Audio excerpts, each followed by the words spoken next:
I fell in love with my own aunt, and to sever my lingering attachment, she intentionally let me witness her with the young master of the Ming snake clan, acting intimate under the tree of love. Even in the height of their passion, she did not forget to warn me, urging me to abandon feelings that were clearly not meant to be. In that moment, I decided to cultivate the way of heartlessness, severing all emotions to protect the common people. The very next day, I knelt before the heavenly monarch. Reporting to the heavenly monarch, the demon god is capturing 10,000 spirits for refinement, aiming to harness their infinite resentment, to activate the great demon refining array and bring chaos to the three realms. Is there any way to counter this? There is only one way. Sacrifice one who has completely severed all emotions. Only by cultivating the way of heartlessness can the common people be saved. Before the heavenly monarch could even respond, I prostrated myself. I am willing to be that person. Chen Qian, both your father and mother sacrificed themselves in the great war between immortals and demons. Now you are the last of the dragon clan. I cannot let you go. Besides, High God Shijiao will certainly not agree. At the mention of Shijiao, I clenched my fists tightly. High God Shijiao's true form is a nine-tailed spirit fox, originally a close friend of my father and mother. That year, when my parents and kin perished in the Great War, I was the only one left, having just been born. Shijiao brought me to the heavenly realm to raise me to adulthood, telling me to call her aunt. But hundreds of years spent together, day and night, caused the feelings in my heart toward her to become impossible to restrain. Thinking of this, I became even more resolute. Precisely because I have no other family, I am the most suitable candidate to cultivate the way of heartlessness. As for High God Shijiao, she has always prioritized the greater good. For the sake of the three realms, she certainly will not object. The heavenly monarch sighed deeply. If you have already decided, then I grant your request. 7 days from now at the Gishu Peak, I will open the path of the way of heartlessness for you. Go and prepare yourself well. I solemnly nodded and departed from the Lingxiao Palace. As soon as I returned to the Immortal Spirit Palace, Shijiao had already arrived, accompanied by an immortal lord. This person was none other than Shijiao's fiancé, the young master of the Ming snake clan, Ziyan. He naturally wrapped his arm around Shijiao. One day in the heavens is a year in the human realm, and we had spent a whole year wandering the human world together. I am so exhausted right now. All I want to do is rest. Watching their retreating figures, a sharp pang of pain surged through my heart, because that smile once belonged solely to me. But everything came to an end 100 years ago, the moment I confessed my feelings to her. It was over completely. That was the first time she had ever flown into such a rage at me. Her eyes were filled with fury and rebuke. Chen Qian, do you even know what you are saying? I am 1,000 years older than you and your elder. We are not of the same clan or lineage, so how can you call me your elder? If she didn't love me, why did she treat me with such kindness? From that day on, she ignored me completely and never checked on me again. It wasn't until 10 days ago that she brought Bai Yan back to the Immortal Spirit Palace. She announced she would marry Bai Yan as his wife. She demanded that I address Bai Yan as my uncle-in-law. I refused. That night, I felt the awakening of the Shijiao within my own body. 3 years ago, when I was wounded while purging demons, Shijiao had healed me. Each of us had a strand of our soul enter the other's body. Since then, our senses have been linked. We share a spiritual connection. Whenever she is hurt, I am the first to know.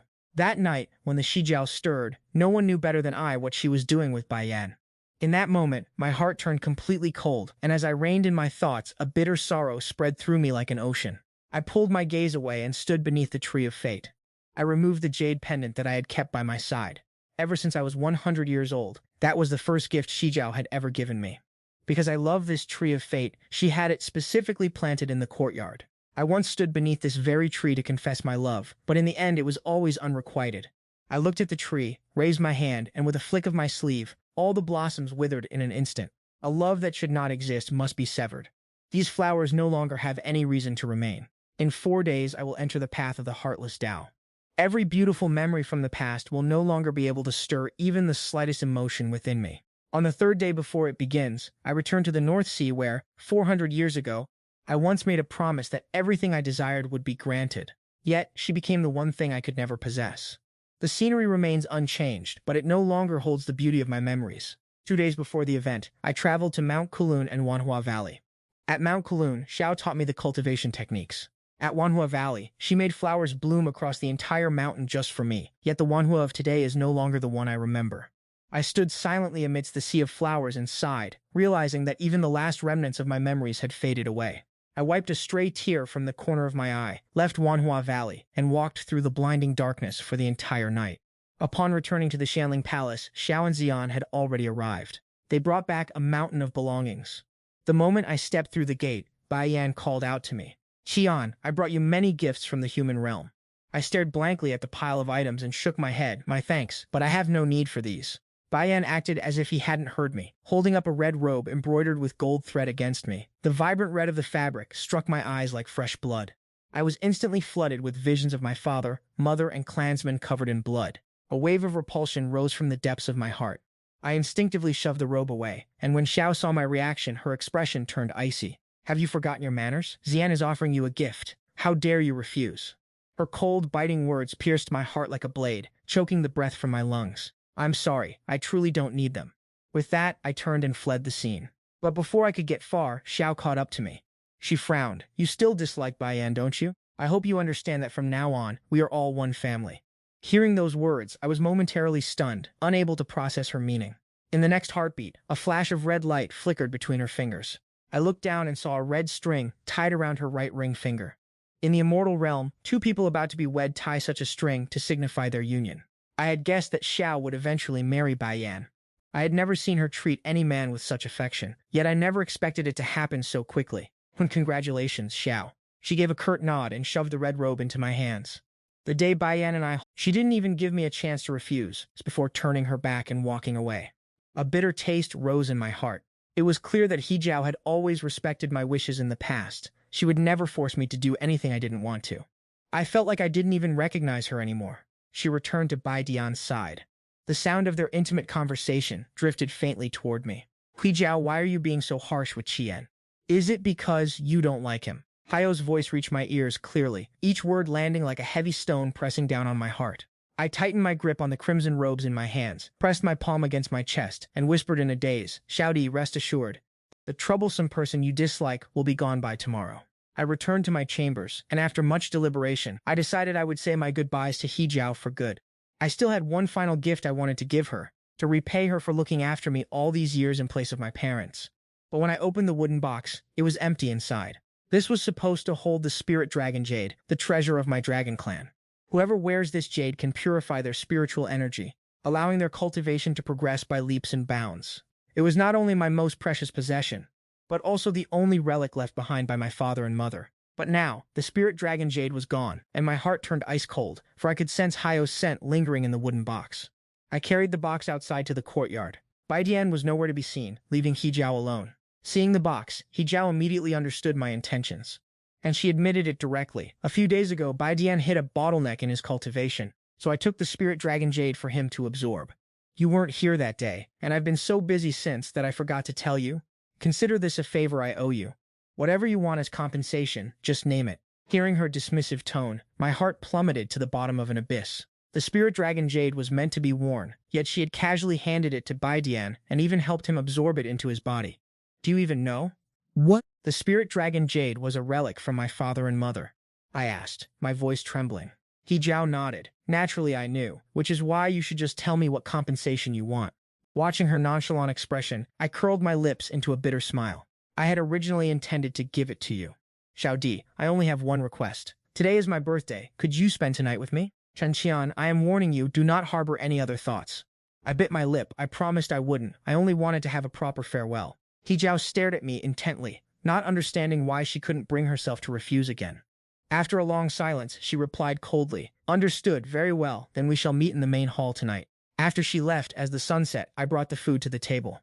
Time slipped away bit by bit, and the sky quickly turned pitch black. I knew how much He Jiao loathed being with me, so I dared not expect her to come. It was just that in 6 hours, I would have to leave forever. At that moment, footsteps sounded behind me, and as I turned to look, He Jiao and Bai Yan walked over together. Qian, Bai Yan is your uncle. I brought him along to celebrate your birthday with you. You don't have any objections, do you? I mocked myself internally. Of course I knew. He Jiao still didn't trust me, thinking that if she were alone with me, I would surely try something. Bringing Bai Yan along was a precaution and a warning as well. I suppressed the bitterness in my heart, forced a smile, and said thank you, Xiaodi, and thank you, uncle, as I downed the cup of wine. The corners of my mouth stiffened. I could no longer force a smile. Just as the atmosphere reached an awkward stalemate, the quiet night sky suddenly exploded with brilliant fireworks. Our eyes were all drawn to the spectacle, and when He Jiao saw it, her expression shifted. Chen Qian, what are you doing? I raised my hand, casting a spell to write together until old age and happiness and peace across the dark night sky. I then turned to look at Hejiao, smiling gently. Xiaodi, I wish for the two of you a harmonious union. May you never be parted for all eternity. I sincerely wish you both happiness. Hejiao's heart raced, and an inexplicable sense of unease washed over her. Her face darkened, and she dragged me out into the courtyard. We arrived beneath that tree of love, though she didn't notice that the flowers on it had already withered. She just looked at me and demanded, "What on earth are you trying to do?" I looked at her quietly, answering in my heart, I just wanted to say a proper goodbye. Although it didn't go as I had planned, these past few hundred years of affection have finally come to a complete end. Xiaodi, you still haven't wished me a happy birthday. Haijiao looked at me, her voice cold as ice. I already told you not to make so many demands. I am about to be wed, you have grown up, and you should find a companion of your own. After saying that, she turned her back and walked away. I watched her retreating figure in silence and muttered under my breath, that won't happen, because after tonight, I will embark on the path of heartlessness, severing all ties to love and desire, leaving the mortal world behind forever. Haijiao, High Goddess, I pray that we never cross paths for the rest of our lives. 6 hours later, I stood atop the summit of Gishu. As the first light of dawn touched the horizon, a figure appeared before me. The majestic voice of the heavenly sovereign rang out. Chenqian, I am about to open the path of heartlessness for you. Are you prepared? I am ready. Before the words had even faded, a beam of golden light pierced the heavens and shook the earth, forming a grand formation atop the Guishu summit. Stepping into this formation meant beginning the cultivation of the path of heartlessness. I observed in silence, then raised my hand to condense my spiritual power within my palm. Without the slightest hesitation, I plunged my hand into my own body. I ripped out a strand of Hyo's primordial spirit. An excruciating pain tore through my body, and my face turned deathly pale. Opening my hand to release that sliver of soul, I whispered, "Go, return to where you belong." Hyo's primordial spirit drifted into the distance, returning to her own body. At the same time, I forcibly summoned back my own primordial spirit. Just like that, both Hyo and I had reclaimed what was ours. In an instant, a faint shimmer of light arrived from afar, merging back into my physical form. On the other side, inside the courtyard of the Celestial Spirit Palace, Hyo felt my primordial spirit stirring within her. Suddenly, a heart-wrenching agony surged through her. Her face turned ghost white. Before she could even process what was happening, she felt that essence being forcibly torn away from her body. She spat out a mouthful of blood, watching in disbelief as my spirit departed, while I stepped into the path of heartlessness without a single look back. From this day forward, free from love and attachment, I shall live only because I had no other kin left in this world. I found myself falling in love with my own aunt. To sever these feelings once and for all, I stepped through a void portal and landed on solid ground. Everywhere I looked, nothing but a dense, suffocating mist greeted me. Cold winds howled through the mountain crevices, slicing against my face like razor-sharp blades. Every gust left a stinging, freezing trail of pain in its wake. As the war god of the heavens, I spent years submerged in the brutal battlefields of gods and demons. I have seen limbs scattered across the earth and blood soaking the soil. The wails of the fallen have echoed in my ears for as long as I can remember. I once believed that was the absolute peak of desolation. But compared to the path of heartlessness, my past experiences were nothing. If the battlefield could be described as horrific, then this place felt even more profoundly tragic. Here, the word desolation took on a weight I had never felt before. Aside from the whistling wind and my own presence, there was absolute silence. It felt as if I were the last soul left in heaven and earth. Casting my gaze across the horizon, I saw nothing but scattered, bleached bones. Remains of the immortal, demon, and spirit races lay discarded in the dirt. There were even the skeletal remains of gargantuan beasts, weathered by time and jutting out of the yellow sand like broken, defiant arrows. This was an ancient battlefield, a graveyard where countless beings had perished and turned to dust. Endless yellow sand stretched out in every direction, whipped into small, swirling vortexes by the relentless wind. Wasting no time, I found a spot where the winds were fiercest and sat down to begin my cultivation. 3 days passed without the slightest change, and a flicker of doubt began to creep into my heart. Could it be that the path of heartlessness is simply a test of enduring absolute solitude? It wasn't until 2 days later that I began to notice something strange. The flow of time here had begun to accelerate. The dust and wind blades tore through my body at a much faster pace. Their force intensified, cutting into me with the precision and sharpness of a master's blade. It felt as though a hidden, mysterious power was manifesting within the gale. As they eroded my spiritual energy and stamina, I was forced to raise a protective barrier. The distraction slowed my cultivation speed, while my inner reserves drained away rapidly. The spiritual energy I regained through meditation couldn't even keep up with what I was losing to these lethal winds. By the 5th day, I finally found the perfect equilibrium between maintaining my cultivation and resisting the wind blades. Although my body was covered in ragged, bloody gashes, my spirit had never been more invigorated. A sharp light flared in my eyes, but before I could fully collect my thoughts, the ground beneath me suddenly violently shuddered, erupting in a blinding beam of light. The formation suddenly flared with brilliant light, engulfing me completely, and in the blink of an eye, I vanished from my original position. Opening my eyes once more, I found myself in a place as dark as ink. What truly unsettled me was the sudden discovery that all of my spiritual power had completely vanished. For an immortal, whose entire combat prowess relies on spiritual energy, I was now no different from a tiger with its teeth pulled out. I steadied my heart and calmed my mind. Since things had come to this, the only way forward was to keep moving and see what lay ahead. I followed the only source of light I could find. However, to my absolute surprise, the light led me to a mountain valley blooming with all sorts of vibrant flowers, and yet I didn't feel relieved at all. In a place like this, the sudden appearance of such a beautiful oasis felt deeply unsettling. Everything about it reeked of something abnormal. I cautiously moved forward and discovered a solitary thatched cottage.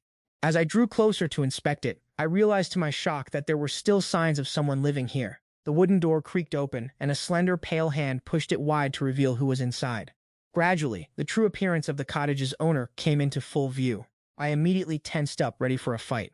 Looking at the person who stepped out, she possessed flawless, pale skin and a stunningly beautiful face. With a sharp nose and thin lips, she had the kind of captivating, peach blossom eyes that seemed overflowing with emotion. When those eyes looked at you, they shimmered like ripples on water. Her beauty was truly enchanting and full of grace. "Who are you? And what are you doing here?" The woman spoke up first, but instead of answering, I fired back, "Who are you?"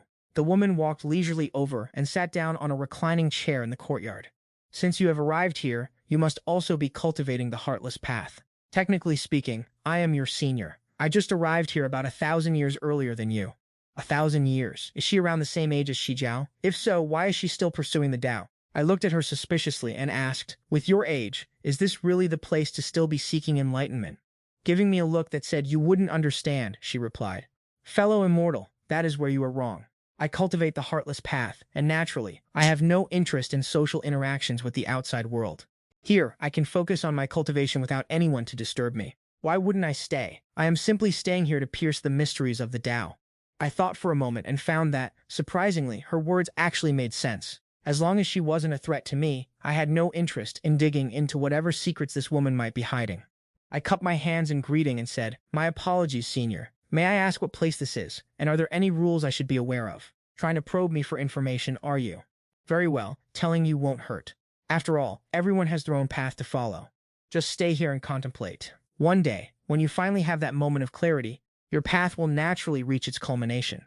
Also, stop with the senior this and senior that. You're making me feel old. My name is B Nam, and I've already understood what you mean." I knew he was just teasing me, but I didn't take offense. I simply found a cave, cleared it out, and began my meditation. Cultivating in the mountains, time loses its meaning. Every day, outside of my training, I would only exchange a few words with B Nam before returning to my practice. From that point on, the only god of war in the heavens, besides training, continued on like this. Through our many conversations, we developed a fairly decent friendship. Yet we both knew this bond existed only within this valley, and that both of us were speaking from behind masks. Meanwhile, after she learned that I had entered the Heartless Path, she was filled with regret. She drove Baiyan out of the Immortal Spirit Palace and spent every day and night collapsing on the peak of Guishu, calling my name. "Qian, I was wrong. I shouldn't have forced you to leave. It was I who made you endure so much injustice. Please, come back. Even if you force me to enter this Heartless Path instead, I would willingly accept it." Afterward, she sought out the Heavenly Monarch, hoping he would open the barrier to the Heartless Path. But the Heavenly Monarch refused her request. Left with no other choice, she stayed on the peak of Guishu day after day, desperate for me to emerge. She even considered trying to force her way in. But the Heartless Path was an ancient battlefield, buried with countless remains and wandering spirits, along with the residual aura and power left behind by fallen masters. If she forcibly broke it open, the resulting rift would release the turbulence within, potentially shaking all three realms. She suppressed her impulsive thoughts and continued her vigil there, day after day. On this day, when the divine demonic battlefield began to churn, she was just about to head over when she saw a figure dash out from the divine calendar valley, opposite the peak of Guishu. Shijiao instinctively followed the faint aura the person left behind. Tracking it down. Why would the demon clan show up in the immortal realm? Could it be that one of the forbidden seals has finally loosened? Isn't this the Valley of the Fallen Gods? How did this mountain of bones suddenly appear here? Suddenly, Xijiao felt her spiritual power beginning to fade away. Instinctively, she wanted to flee this strange place, but the moment she turned around, her remaining spiritual energy caught the scent of my presence. The very next second, my aura vanished completely. Qian, is that you? Chen Qian, she called out several times, cautiously scouting the mountain valley. But failing to find me, she recalled the god-demon battlefield and hurried over, for the commotion today was so massive that she could feel it all the way from the peak of Guishu, assuming I would surely head in that direction. A surge of hope rose in Shijiao's heart as she rushed toward the god-demon battlefield. Have any of you seen Chen Qian come through here? Great goddess Shijiao, the god of war and the demon god engaged in a fierce battle, and it seems he has been wounded. Hearing this, Shijiao could no longer keep her composure. All she could think about was the fact that I had been injured again. Her heart ached uncontrollably, and as she thought back to the entrance she had just passed, a sudden realization flashed through her mind. Could that place be another portal to the Path of Heartlessness? The Path of Heartlessness was an ancient battlefield. It would make perfect sense if it connected to the place where the gods had fallen. Thinking this, Shijiao turned back toward the valley and followed the path she had taken before. Unlike the last time, as she entered, she clearly heard voices. The familiar tone made her heart tremble with agitation. Navigating through the winding paths, Shijiao stepped out just in time to see Binan, removing my clothing to apply medicine to my wounds. What are you people doing? Xiao Dai, how did you manage to get in here? The heavenly monarch promised me that Shijiao would not be allowed in, and he is not one to break his word. Then how did Shijiao get here? Shijiao did not answer. In her dark, intense eyes there was only, why am I together with this woman? Shijiao could not stop her thoughts from spiraling. The more she speculated, the more the fires of jealousy consumed her, burning so fiercely she could no longer hold them back. Suppressing the rage in her heart, she reached out a hand toward me as I stood before her. Qian, come back with me, Xiao Di, I said, having already stood upon the path of heartlessness. There is no stopping now. If I am forced to stop, the backlash will surely destroy me. Xiao Di will find a way. You don't need to worry about any of this. Just listen to me. There is a misunderstanding between us. Whatever you want, Xiao Di can give it to you. I suddenly looked toward her.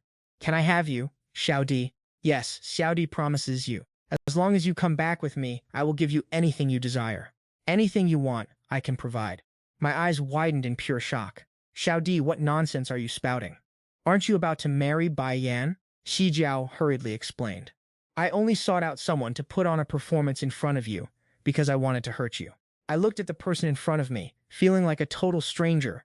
She was still as cold and detached as a mountain stream, yet the words coming out of her mouth were completely unlike the person I once knew.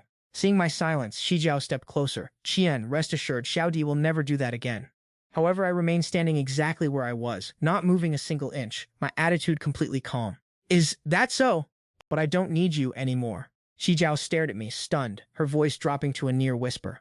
What did you say? I stopped looking at her and turned to Binan. My apologies. I've let you witness such a farce.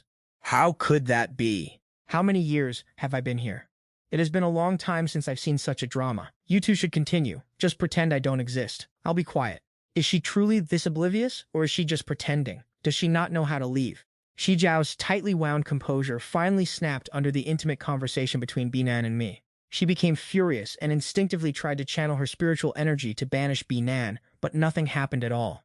I shook my head. Xiao Di, don't waste your effort. This place suppresses all spiritual energy. Otherwise, I wouldn't be here in front of Binan, arguing with you about this unspeakable past. Arguing with you about this unspeakable past. It isn't just because I couldn't drive away this person who loves to watch the excitement, but also because I had no way to set up a barrier to keep her away, right? Because just a moment ago, when Shijiao attempted to use her spiritual power, the restrictions of the Heartless Path seemed to detect a presence that didn't belong here, and an invisible power began to ripple through the air. Shijiao knew clearly that this was a warning. If she didn't leave quickly, the consequences would be unimaginable. Even though she is currently just an ordinary person, without a shred of spiritual power, she was unwilling to just leave like that. She suddenly remembered something and unfastened the red string from around her neck. Luckily, she hadn't stored it away in her storage ring yet. Otherwise, without spiritual power, she wouldn't have been able to open it. Shijiao held the necklace out before me, as if offering a precious treasure. Look, the spirit dragon jade isn't lost. Little Ant is returning this to you. Please don't be angry anymore. My eyes turned red, and I carefully stroked the piece of spirit jade, feeling the warmth and familiarity radiating from within, as if my parents were still right there beside me, and then I returned the spirit jade back to her. Shijiao stared at me in a daze. Qian, why would you do that? There is no need, little aunt. I originally wanted to give it to you as a gift so that from this day forward we could live in peace together and never face such dangers again. No, I will not take your belongings, and I will not cut ties with you either. We have been together for so many years. You have long since become more important to me than my own life. I would rather lose everything else than ever abandon you. Seeing that I remained completely unmoved by her words, Shijiao wanted to continue, but she was suddenly frozen in place by a surge of power, unable to move a muscle. The very next moment, her entire body vanished in the blink of an eye. We have truly reached the end of our journey, and there are countless barriers standing between us. But the beautiful moments we once shared were not a lie. I do not want anything bad to happen to Shijiao. Rest assured, your little aunt will be just fine. Every place has its own rules, and the fact that these rules can be enforced means they have already... You can understand that the restriction here is actually the will of the heavenly Dao. Your aunt has no ill intent toward this place, so the restriction will only push her away rather than cause her any harm. She suddenly turned back, offering a smile while speaking with a cryptic tone. The path of ruthlessness is not truly about being heartless. Tran that Anne, what exactly is your path? Have you thought about it carefully? Biknam and I maintained a distance that was neither too close nor too far, seemingly intimate, yet always separated by a veil that prevented one from seeing the full truth. But I felt this was the best way to coexist. Between us there were things to share, yet we both kept our own secrets, not needing to worry about the other person holding our weaknesses over us, nor needing to sacrifice everything for the other's sake. The only change was Hai Jiao. After realizing that the restrictions of this heaven and earth would not harm her, Hai Jiao became increasingly brazen. Every single day she would stay here for 4 hours, only to be pushed out by the restriction afterward. It happened every day, and I found it incredibly annoying. Hai Jiao's behavior began to affect my cultivation progress. But the problem was that neither of us had any spiritual power here, so even if I wanted to set up a defensive array inside the cave, I couldn't find a way to keep her out. Life continued like this for another month. Life continued like this for another month. There were only 3 months left until the demon god opened the Demon Refinement Grand Array. While meditating on my own path, I still felt like I was standing before a fragile barrier. I could sense a massive power waiting on the other side of that boundary. Yet, no matter how I tried, I could not truly grasp it. 3 days later at dawn, a crisp sound echoed throughout the cave. My heart surged with intense emotion. I had finally broken through. I felt a tremendous power flooding through my body, and finally my lips, tight for so many days, curved into a smile. Suddenly, I froze in my tracks. If truly mastering the path of ruthlessness allows one to control the power here, then wouldn't that mean Biknam possesses that strength too? Having spent so many days together, I had gained a basic understanding of Biknam. She wasn't a bad person, just a bit eccentric in her ways. She loved to tease others, and her past remained a complete mystery. Her movements are unpredictable, and I cannot see through her. But I know for a fact that she is not as simple as she seems. Someone like her has been here for so many years. It is impossible that she hasn't had a breakthrough. She already possesses great power, yet she has never raised a hand against me or Hio, even pretending to be powerless all this time. Is she playing with us like a cat toys with a mouse? But aside from that, I refuse to believe she doesn't have some other hidden motive. She has kept up this act for so long, and given Bitchnam's personality, this behavior isn't just for the sake of amusement. I stood up to go find Bitch, only to realize she was already standing at the door, smiling at me as if she were completely oblivious to everything. Congratulations on your successful breakthrough. How does it feel to finally hold that kind of power? Do you have nothing to say for yourself? What am I supposed to say? Would you like to spar a little? Senior, I said I understood, didn't I? And another thing, I have already told you not to call me senior. And another thing, I have already told you not to call me senior. I was just having some fun. I didn't intend to deceive you. I still didn't lower my sword. Bitchnam's smile vanished, her expression shifting to one of slight helplessness. Then it arrived, the moment of our tribulation, and in a split second, the heavens themselves began to warp. The sky ripped open, creating a void that swallowed both of us as we stood locked in confrontation. H was rushing toward us, eyes wide as she watched everything unfold. Once again, I vanished right before her very eyes. When I opened my eyes again, I found myself standing on a bustling street filled with people. None of the people passing by had any trace of spiritual energy. Have I actually reached the mortal realm? Back when I was pulled into that rift in the sky, in my confusion, I thought I saw someone else being pulled in as well. Was it H? It must have been her. A sharp headache began to throb in my temples. Being dragged to the mortal realm for no reason was bad enough, but having Bitch Nam here, who only loves to watch the chaos unfold, made it worse. And if having Bitch Nam wasn't enough, I'm now stuck with Hai Jiao as well. I pushed those scattered thoughts aside and began to carefully survey my surroundings. According to what Bitch Nam said, this is essentially the tribulation of the Heartless Path. Only by passing this trial can one truly claim to have mastered the power of the Heartless Path. But why is she experiencing this trial with me? Could it be that the path of the Heartless Dao still holds secret rules? My spiritual energy is currently completely sealed. My body seems to be under heavy restriction as well, no different from an ordinary mortal. The path to enlightenment and ascension is treacherous, so I must exercise extreme caution. I walked to the end of the street and saw a crowd gathered around an art shop, smashing things up while occasional shouts and curses erupted. I had no intention of getting involved. As I walked closer, I caught a glimpse of a familiar figure out of the corner of my eye. The person standing nearby turned out to be Binam. Judging by the anxious voice of the servant next to her, this must be her shop, yet the shopkeeper herself stood there indifferently, watching the chaos unfold. "Shopkeeper, please, we have to go. If we stay any longer, we'll lose our lives. We are both experiencing our mortal trials. If Binam has a specific identity here, there is no reason why I shouldn't have one either. Just, who am I supposed to be?" I turned to leave, but Binam called out to me.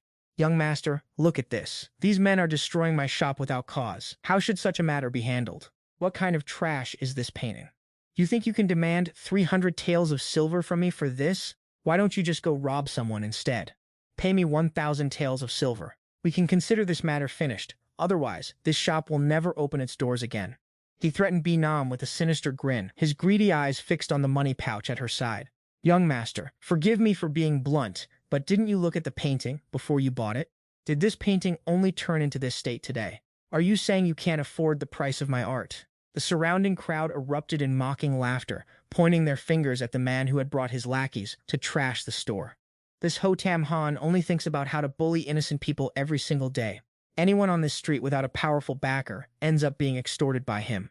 Anyone who lacks protection is stripped clean by his greed. If he can't swindle you, he demands money. If you won't pay, he robs you. He has absolutely no shame.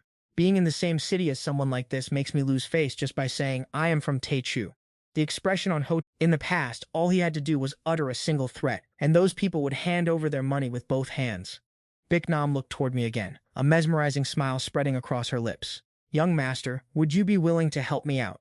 Just as I was about to open my mouth, someone pushed through the crowd and shouted loudly, "Young master, let's head home quickly. The master says he's going to break your legs." Before I could even react, a delicate young girl appeared right before my eyes. Her dark round eyes were wide, and her expression was filled with worry as she stared at me. "Young master, we must go back. The master found out you snuck out, and he said he's going to break your legs." Seeing the exquisite clothing and accessories worn by the young girl before me, I realized my own status was far from ordinary. I was just about to ask for an explanation when I heard someone in the crowd recognize me. "Isn't this the young master of the city lord's estate?" You wouldn't believe it, but there was one time he sat by the side of the road, dressed like a beggar. I even gave him 2 copper coins. If the city lord ever found out, he would surely die of anger. Oh my, looking so scruffy back then, who could have possibly guessed he was the eldest young master? Ha ha ha! How can someone who is the eldest young master of the city lord's estate act in such a way? How could he possibly behave like that? If he keeps this up, what family would ever dare to marry their daughter to him? I was just about to pull the young girl aside to ask about the situation. Biknam called out to me. "You are the eldest young master of the city lord's estate, so won't these people who bully the commoners be punished?" "Rest assured, my lady, I never intended to let Uni off the hook anyway. Hotam has been acting recklessly. Have someone escort him to the local magistrate at once. Thank you for your help, young master. This young woman has nothing to repay you with." Before she could finish her sentence, I was already sprinting away, shouting as I fled, "Uni, let's go. It'll be a real pain if we get stuck with someone else chasing us." Inside the carriage heading back to the estate, I probed and gathered all the details about my true identity. Uni has a pure heart and doesn't hold back anything from her young master. Although she was a little puzzled as to why things were perfectly fine when we went out this morning. Why has the young master suddenly lost his memory? But she answered all my questions honestly. I wonder if this was all destined by fate. As it stands, I go by my real name, the only son of the city lord, showered with endless affection. As soon as the carriage arrived at the gates of the city lord's estate, a middle-aged couple was waiting there, judging by their attire, and the servants gathered around them. They must be my parents. "Father, mother, I'm home." Mother Lin let out a long, relieved sigh. You're finally back. Next time you go out, you must let your father know instead of just running off like that. What would you have done if you'd run into kidnappers? The world has been far from peaceful lately. Come inside first. I've already told the kitchen to prepare your favorite braised pork. Come inside first. I've already told the kitchen to prepare your favorite braised pork. At the dinner table, Father Lin and Mother Lin kept piling food onto my plate, as if they were afraid I wouldn't get enough to eat. My own parents passed away the moment I was born. Although Shidi treated me very well, there is always something missing when a woman is left to look after a man. But here with Father Lin and Mother Lin, I felt a warmth I had never experienced before, the genuine loving care of parents for their child. That night, I couldn't sleep as my mind was still racing with thoughts about my trial of reincarnation. A faint sound suddenly came from outside the window. Chen Qian, came the voice of Binan. I pushed open the window. Bringing the autumn rain in with her, Binan gracefully leaped inside. Why have you come here? What exactly is this calamity you mentioned? Binan let out a soft sigh. Aren't we friends? You really don't care about me at all, do you? Seeing that I remained unmoved, she tucked away her smile. She spoke with a serious expression. That year, after I finished my reincarnation trial, the Heavenly Dao judged my performance as a failure, and to this day, I still cannot fully command the power of the way of ruthlessness. To undergo the trial again, I have to wait for the next person destined for the way of ruthlessness. When the heavenly gate opens wide, I will be judged as a participant and enter alongside them. But I have never heard of a method of reincarnation like that. In the myriad worlds, anything is possible. What is this compared to the greater mysteries? I nodded thoughtfully and asked her, what was your previous trial like? Did you find out anything useful? Banan spread her hands helplessly. No, if I had known, I wouldn't still be stuck in this cycle of reincarnation today. What did you do to make the Heavenly Dao judge you as having failed? It is exactly the same as now. Spend a lifetime chasing pleasure and indulging in excess, only to die and return to nothingness. I no longer have any interest in investigating this further. Someone like Binam is impossible to truly grasp or predict. While the two of them were discussing this, Shidi's voice echoed through the room.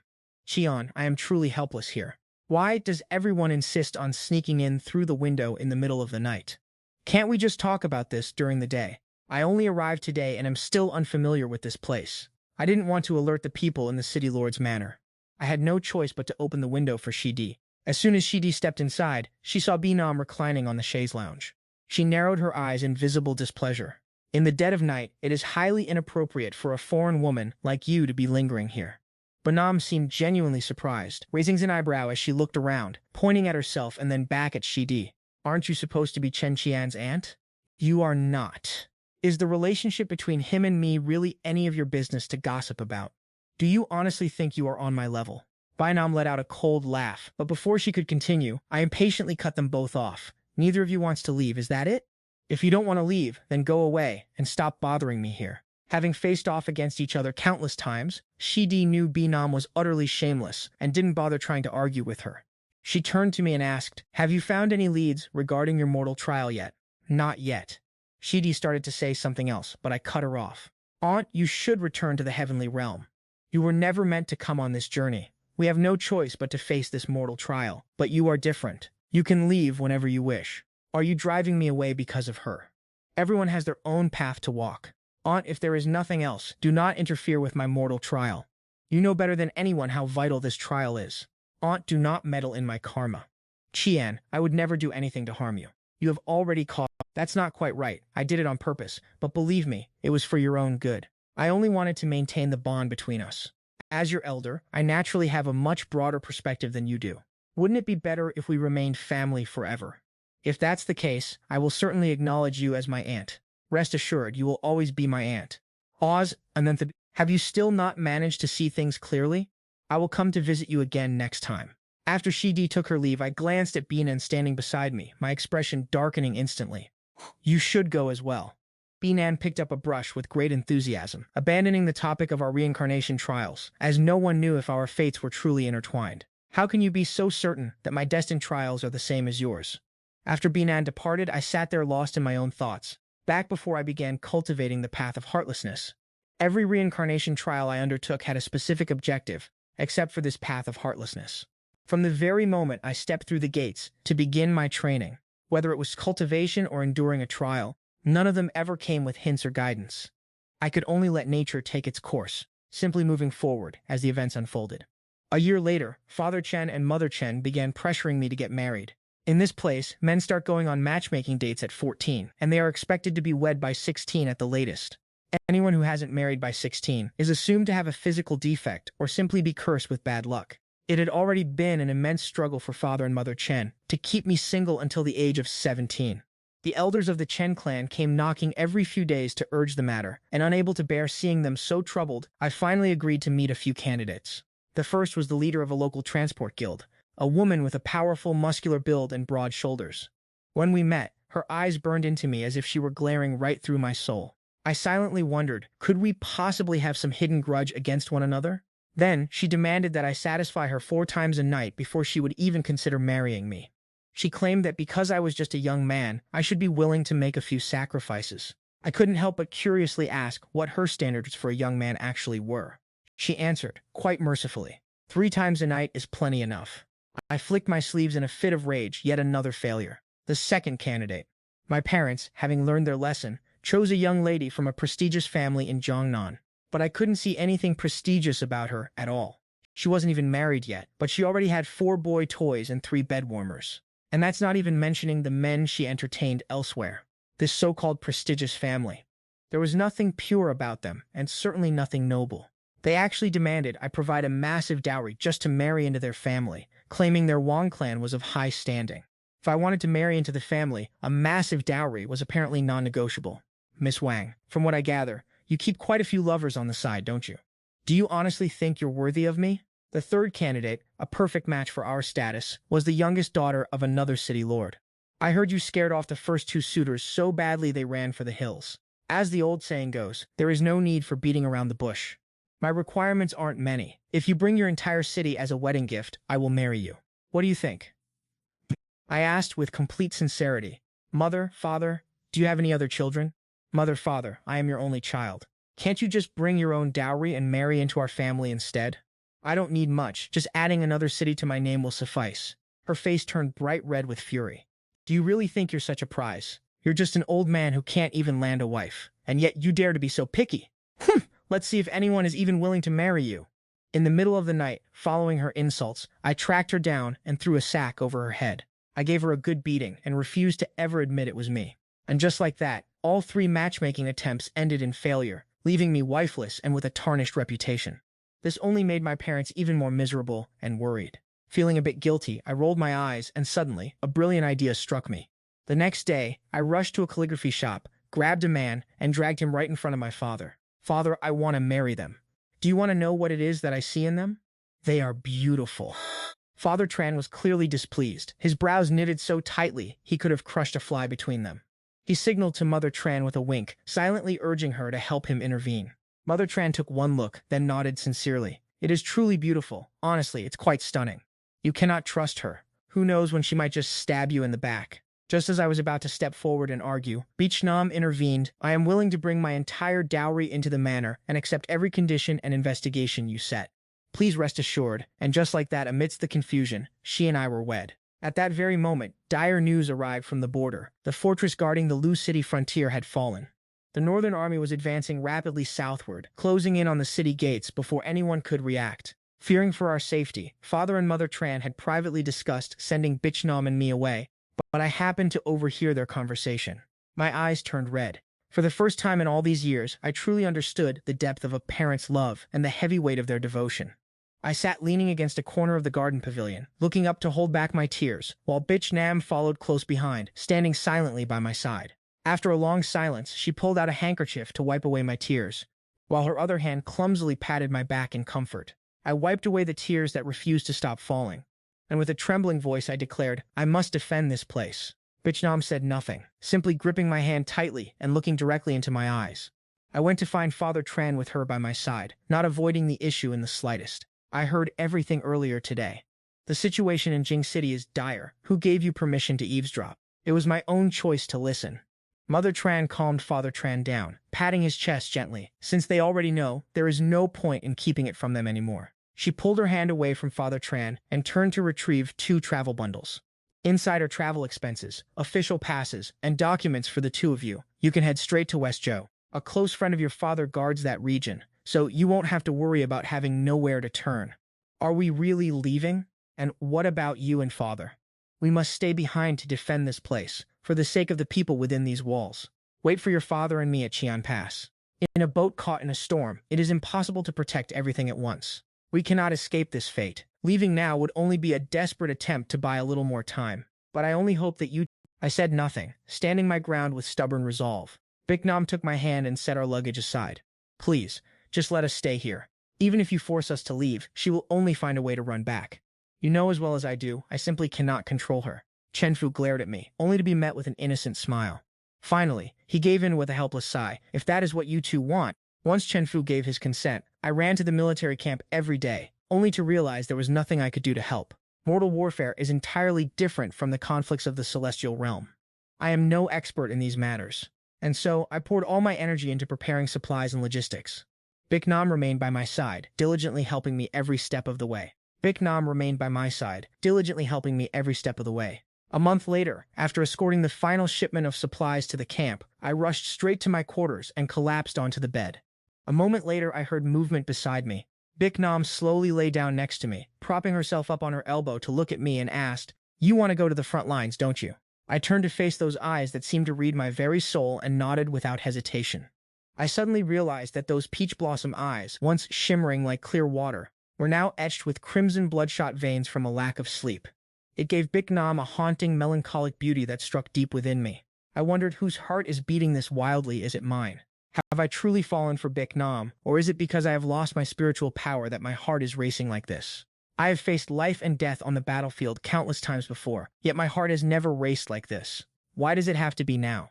In that intense moment, I closed my eyes and turned away, unable to look at her any longer. 10 days later, I stood upon the city walls with Chen Fu. War was about to erupt as the northern cavalry crossed mountains and rivers to reach us, their eyes glowing with a bloodthirsty light, like a pack of starving wolves. Charge, brothers. Show these cowards of the Central Plains what real men are made of. All the gold, silver, treasures, power, and beauties, they shall all be yours. Although the Jingcheng army was well-trained, they lacked the veteran experience of the northern forces, who were seasoned killers, hardened by endless battle. After a brief struggle, the tide of battle began to turn decisively against us. An hour later, Jingcheng ordered a retreat, and because the northern army had traveled from afar and their stamina was exhausted, they did not pursue with full force. Chen Fu looked out at the blood-red horizon beyond the gates with a bitter smile and let out a long sigh. This was supposed to be our best chance. I never imagined we wouldn't even be able to hold on to this youth. Suddenly, a razor-sharp arrow tore through the wind, aiming straight for Biknam, who was focused entirely on me. With lightning reflexes, she shoved me to the ground. The arrow grazed her cheek and buried itself deep into the wall. The arrow's fletching hummed with a low vibrating drone. After confirming she was unharmed, I immediately stood up and walked over to where the arrow had landed. Gazing toward the trajectory of the shot, a familiar figure flickered within the Northern Army's ranks. But the distance was too great, and trapped in this mortal body, without spiritual energy to enhance my senses, I couldn't clearly identify who it was. I pulled the arrow free to examine it closely, and a strange, subtle detail immediately caught my eye. My father ordered his men to bring over several corpses of the northern soldiers. Chen Fu waved his hand, signaling them to act at once. Before Chen Fu could even react, I had already hauled the bodies away with hurried strides. I needed to confirm a few suspicions. From the bodies that hadn't yet gone cold, I extracted a sample of flesh and blood to carefully investigate. Biknam leaned in close. Had she discovered something? She examined it thoroughly, her eyes widening in sheer astonishment. This was me putting the items away. I originally thought their aggressive excitement was simply due to the naturally bloodthirsty nature of the northern wolves. The bloodthirsty nature of the northern army is one thing, but what if they are actually being controlled? They have captured city after city in rapid succession without a single moment of rest. Yet even in this battle, they maintain such high levels of adrenaline and excitement. It is far too unnatural. It wasn't until I saw them feeling no pain and studied these arrows that I finally pieced the truth together. While the two of us were deep in discussion, the door was pushed open. As soon as Heidi entered and saw our heads pressed close together, a flicker of anger crossed her eyes before she quickly masked it. "I have returned from the heavenly realm. I apologize for not being by your side." "There is no need, Xiao Di. You should return to the heavenly realm. Aren't you going to ask what I did while I was there?" "Xiao Di, I am very busy. Do not come and disturb me again." Regardless of whether she needed me or not, I remained there, ignoring her presence completely, to continue discussing the war with Biknam. A flash of hurt crossed Heidi's eyes, but she stood aside with resolve, though no one paid her the slightest bit of attention. As darkness fell, the sky suddenly erupted with a burst of fireworks. It was an enemy ambush. Multiple locations were being raided simultaneously. Reinforcements were needed, so I chose the nearest location and bolted toward it. My pupils contracted sharply as I took in the battlefield. Beyond the northern army, a surging tide of snakes coiled and rippled across the earth. The serpents were tangled together, writhing in the firelight to form grotesque and ferocious white shadows. Many soldiers screamed in agony as they were constricted, torn apart, and strangled to death. The pitch-black night veiled every crime, leaving only wails that echoed to the heavens.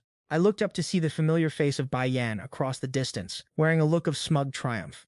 The gentle, kind-hearted mask of Bai Yan was gone. Her eyes and face were consumed by venomous malice and crazed hatred. You want to protect them? I am going to destroy everything. If I cannot have peace, then no one else deserves happiness.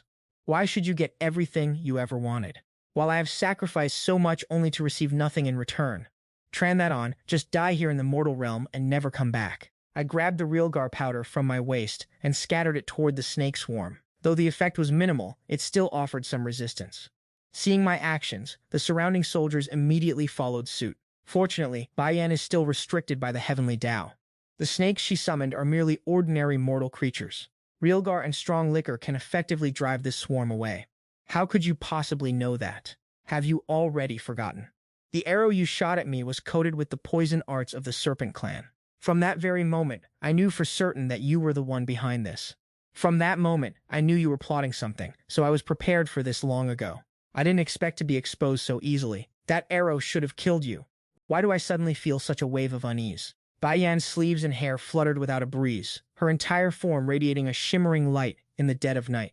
I shouted to the soldiers behind me, "Everyone retreat, do not engage." As I finished, Bai Yan's fingertips unleashed a scattering glow, and wherever the light touched, everything was corroded into piles of white bone. I suppressed the bone-deep agony, surging through my body. You are wantonly slaughtering in the mortal realm. Have you gone completely insane? How can the heavenly Dao possibly allow a celestial being to use spiritual power in the human world? I watched as across Bai Yan, seeing the surge of white mist appear, the answer was finally clear. He has fallen into the path of a demon. He must have used some sinister method to commit such a massacre in the mortal realm. Looking at the cries of agony all around me while being unable to do anything, the feeling of being trapped left me filled with resentment and hatred. I have never felt an emotion like this before. Not even when Bai Yan used to suppress and provoke me, both openly and behind my back. I had never hated him this much until now. But today, my heart is overflowing with pure malice. It is as if another version of myself is screaming from within, demanding that Bai Yan die. Why must I stand by and watch myself be slaughtered? Just as I found myself completely helpless and out of options, a figure descended from the heavens above. Shi Yao has arrived. She charged toward Bai Yan and engaged him in a fierce battle. To maintain balance in the three realms, the heavenly Dao dictates that the stronger one's cultivation, the greater the suppression they face in the mortal world. Shi Yao was suppressed to the point where her spiritual energy began to dissipate. But with the demonic energy bolstering him, Bai Yan held the advantage, forcing Shi Yao into a constant retreat. Finally, Shi Yao used her blade to draw a single drop of fresh blood. She quickly traced a talisman, and after spitting out a mouthful of her own life force, she forcibly broke the suppression. Yet, this was only a temporary solution, so she had to lead Bai Yan away to prevent further catastrophe for the innocent.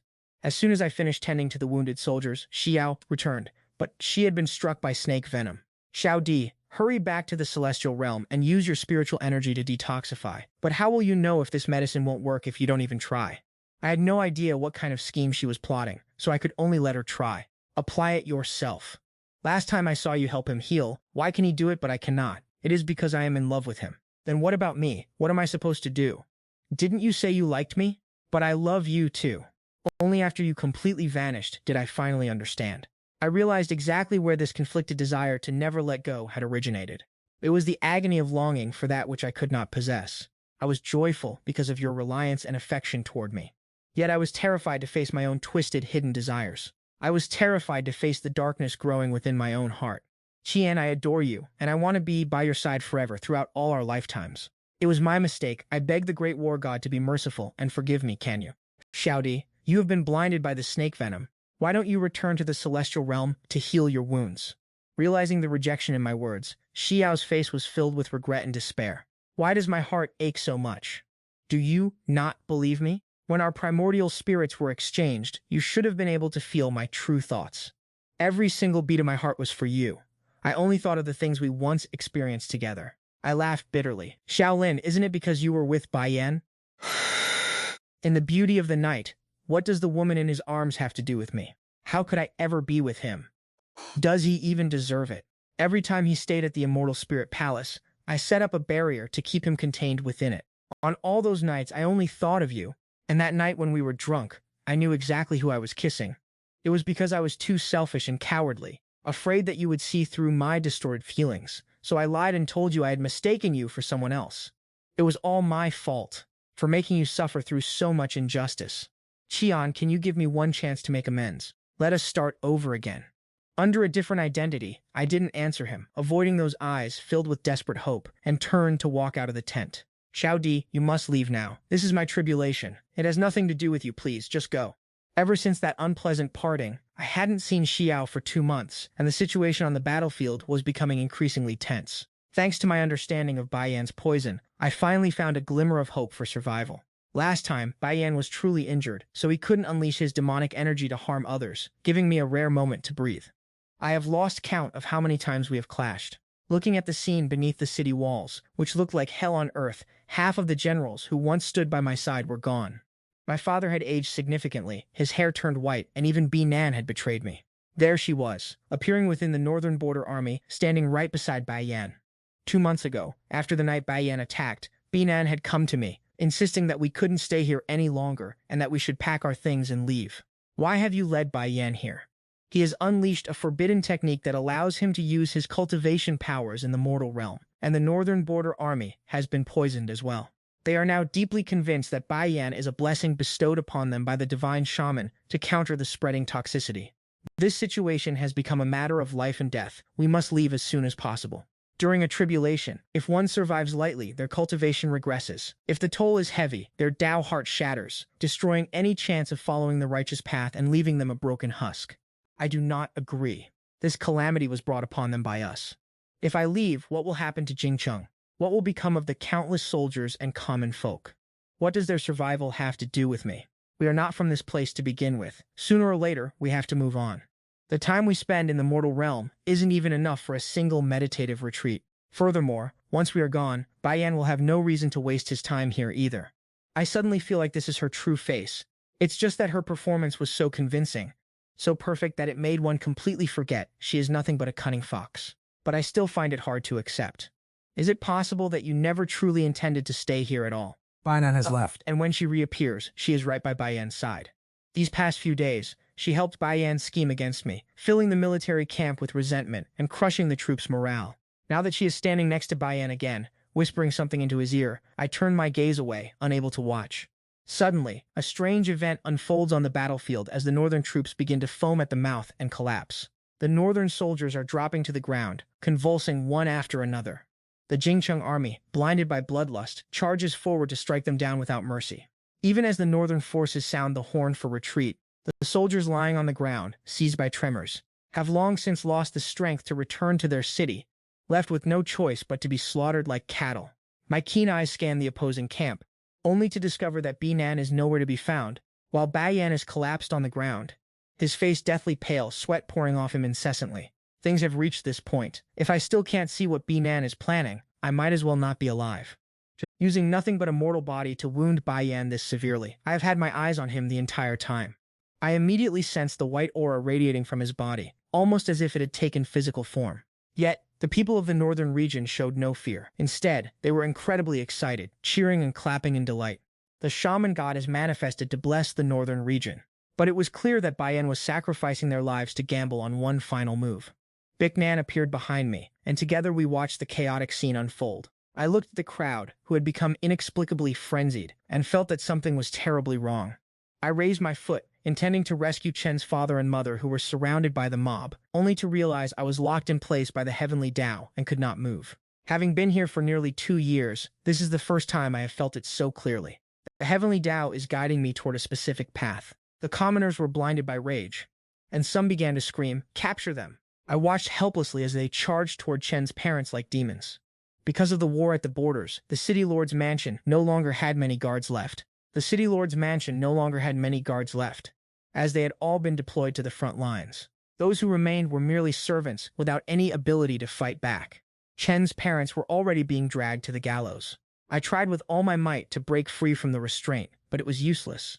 I could only glare in agony as they were hauled up, the ropes pulled taut to hang them, followed by the raising of the torches. Tears flowed from my eyes uncontrollably. Even though we hadn't lived together for long, compared to the eternal lifespan of an immortal, our time together was nothing more than a fleeting blink. Why does it hurt so much?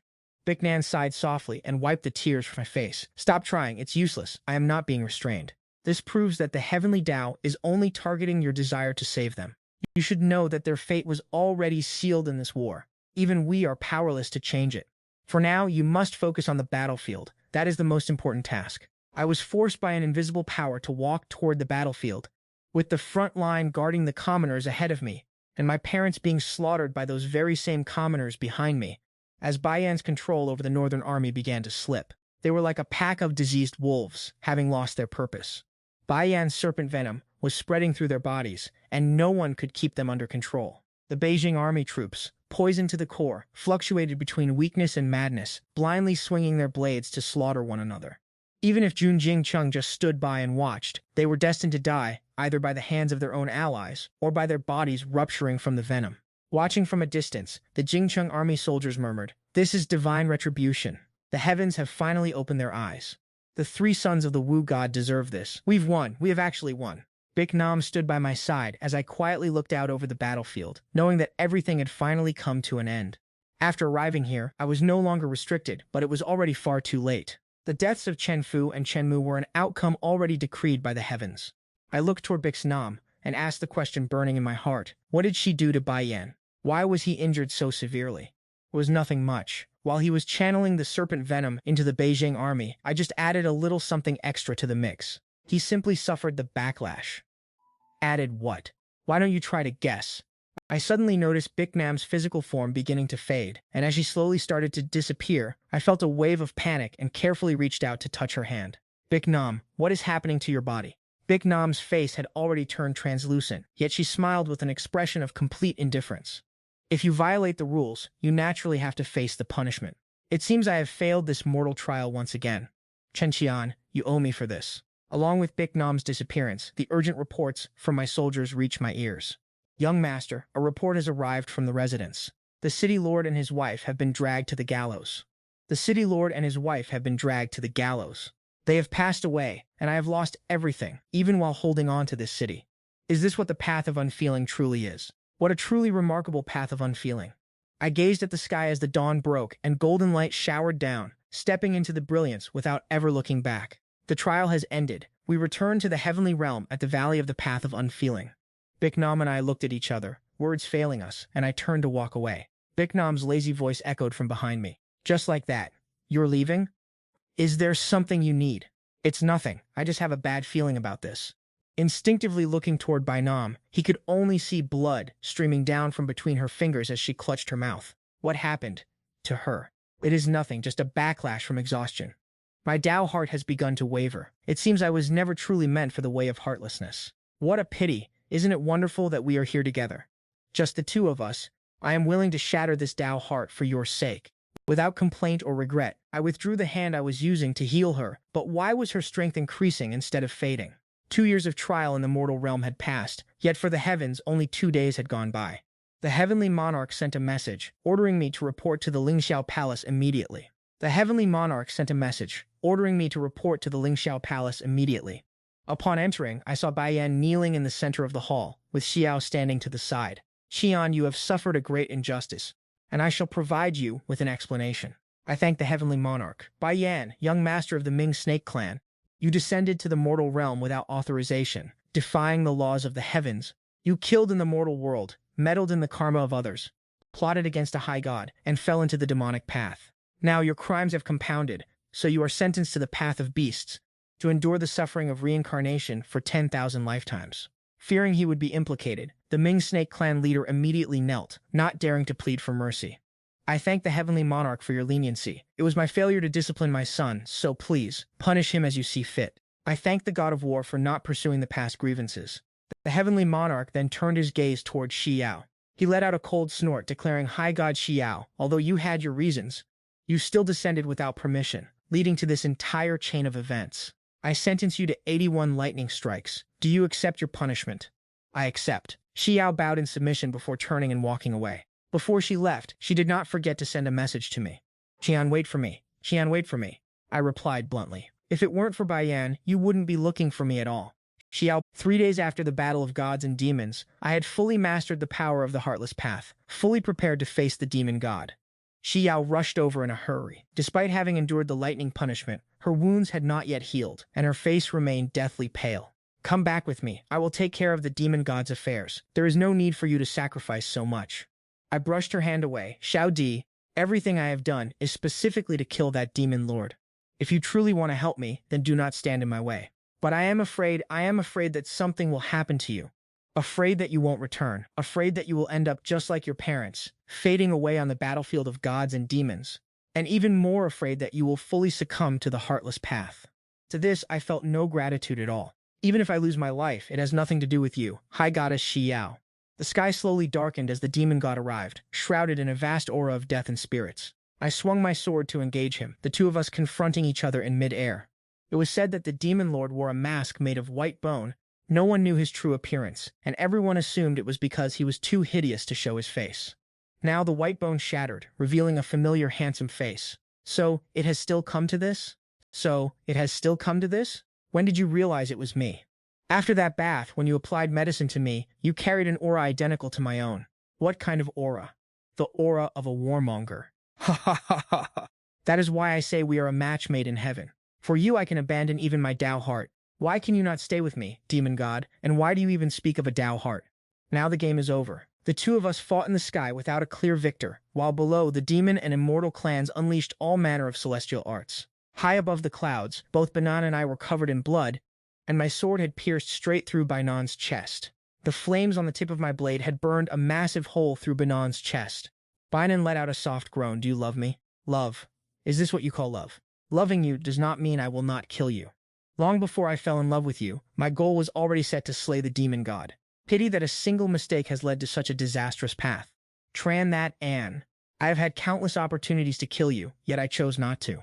But because I didn't, this outcome today is something you owe me. I entered the path of the Heartless for the sole purpose of ending your life." Bishnam froze, her expression turning dull and dazed. "You are certainly full of yourself, thinking you can rid the world of all evil? We are both truly pathetic beings. Such a shame. What a pity." Bishnam's peach blossom eyes gazed at me with deep affection. "But there is one thing you got wrong. I actually do have a heart." I looked toward Bishnam's chest, where a golden light flickered from within, and I drew my sword. Watching Bishnam's look of utter disbelief, who could have guessed that a demon god who sacrificed thousands of souls to trigger the great demon refining array would actually possess a 7-orifice exquisite heart? Tran that Anne. I am starting to feel a shred of regret. Fragments of her spiritual essence coalesced into an image before me, unfolding her tragic past right in front of my eyes.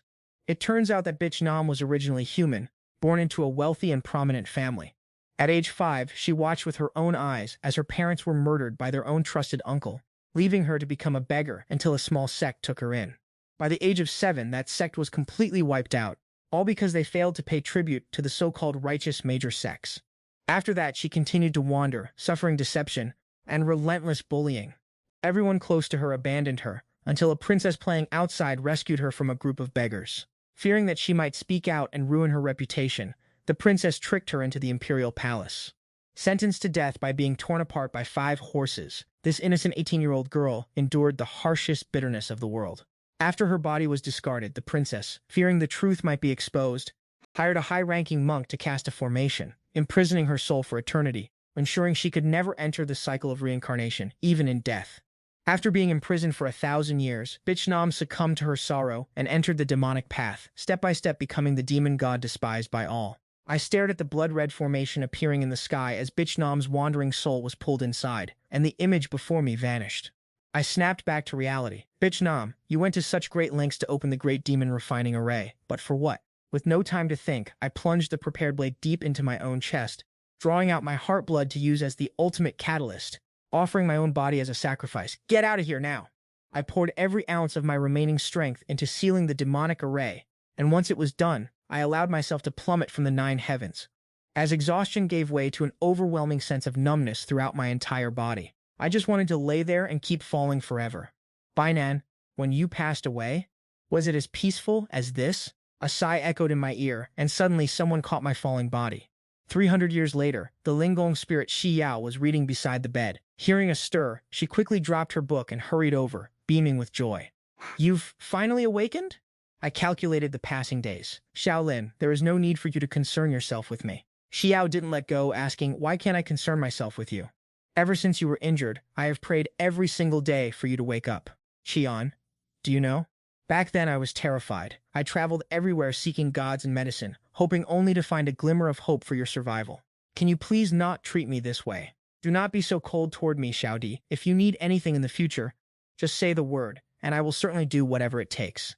I must be going now, and for a moment time felt as if it had frozen still. Xiao spoke with great difficulty.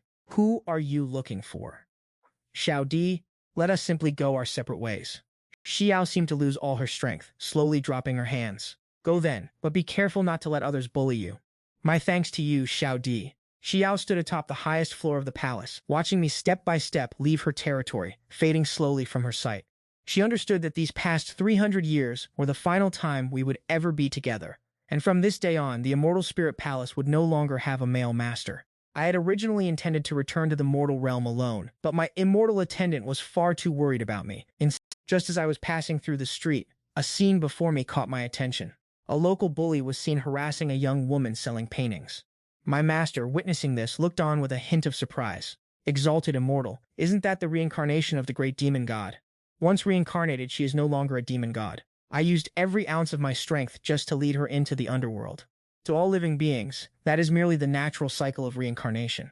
The demon god is the demon god, and Binan is Binan. The demon god has perished, and from this day forth there is only Binan. I strode forward and spoke loudly, ordering all of her paintings to be taken. Having just dealt with that troublesome customer, Binan turned around to see a handsome young man walking toward her. Why? There is no why. I simply couldn't bear to watch a beauty being bullied.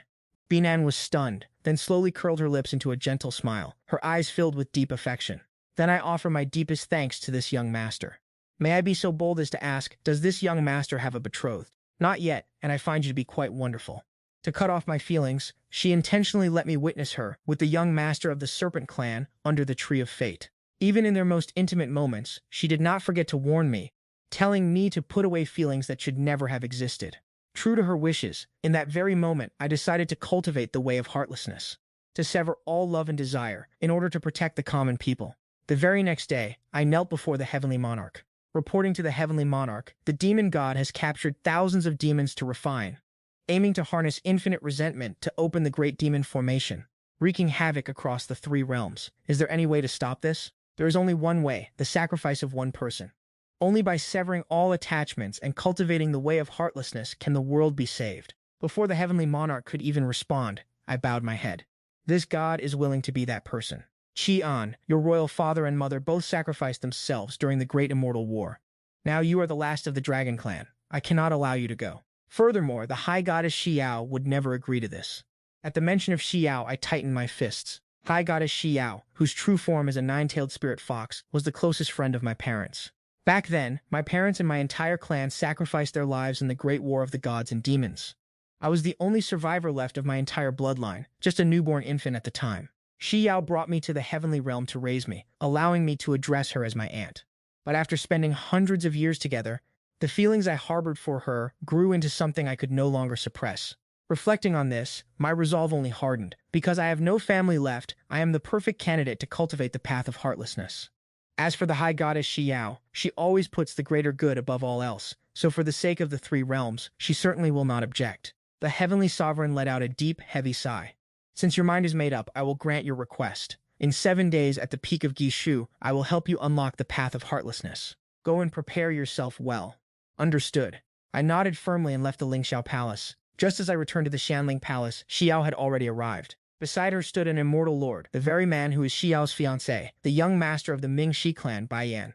He draped his arms over Xiao naturally, exclaiming that they had traveled the mortal realm for a year. We have been wandering the mortal realm for a whole year. I am truly exhausted now, and I wish to rest. Very well. Watching their retreating figures, my heart ached with agonizing pain. because that smile, which used to belong only to me, was now gone. But all of this had truly come to an end 100 years ago. The moment I confessed my feelings to her, everything was completely destroyed. That was the first time she flew into a rage at me, scolding me furiously. "Cheon, do you even know what you are saying?" I replied that I am 1,000 years older than you, and I am your elder. But we are not of the same clan nor the same bloodline, so how could we be considered elders? If she didn't love me, why did she treat me with such kindness all those years? From that day on, she never cared for me again. It wasn't until 10 days ago that she brought Bai Yan back to the Xianling Palace. She told me she was going to marry Bai Yan and become his wife. She demanded that I address Bai Yan as my uncle-in-law. I refused to accept it. That night, I could feel Xiao's emotions surging within my own body. 300 years ago, I was severely injured while purging demons. When Xiao healed my wounds, a fragment of our primordial spirits merged into one another's bodies. From that moment on, our senses became linked, our minds were connected, and I could feel every ounce of her pain. Whenever she was hurt, I was always the first to know. That night, no one knew better than I did that Xiao's heart had been stirred. I knew exactly what she was doing with Bai Yan. In that instant, my heart shattered completely. Pulling myself back to reality, nothing remained but a bitterness as vast and deep as the sea. I withdrew my gaze and stood beneath the tree of love, unfastening the Jade King pendant from my waist. A treasure I had kept close to me since I was 500 years old. It was the very first gift Haijiu had ever given me. She had even moved this tree into our courtyard, specifically because I told her I liked it. I once confessed my deepest feelings for her beneath these branches, but in the end, it was nothing more than a one-sided devotion. I gazed at the tree of love, raised my hand, and with a flick of my sleeve, every blossom on the tree withered in an instant. Feelings that should never have existed must be severed completely. There is no longer any need to hold on to these flowers. Once I embark on the path of the Heartless Dao in 4 days, all the fond memories of the past will no longer be able to stir even a flicker of emotion within me. 3 days remaining. I visited the North Sea, the place I had traveled to 4 years ago, the place where she promised that every wish of mine would come true. Yet she is the only thing I could never possess. The scenery hasn't changed at all, so why does it no longer look as beautiful as it does in my memories?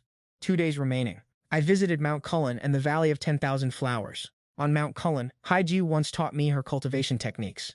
In the Valley of 10,000 Flowers, she made every bloom on the mountain blossom just for me, but this place is no longer the valley it once was. I stood silently amidst the sea of flowers and let out a deep, heavy sigh. Even the last remnants of my memories no longer exist. I fought to wipe away the tears at the corners of my eyes, left the valley, and walked through the white, endless night until dawn. When I returned to the Immortal Spirit Palace, Hideo and Bakhdin had already arrived.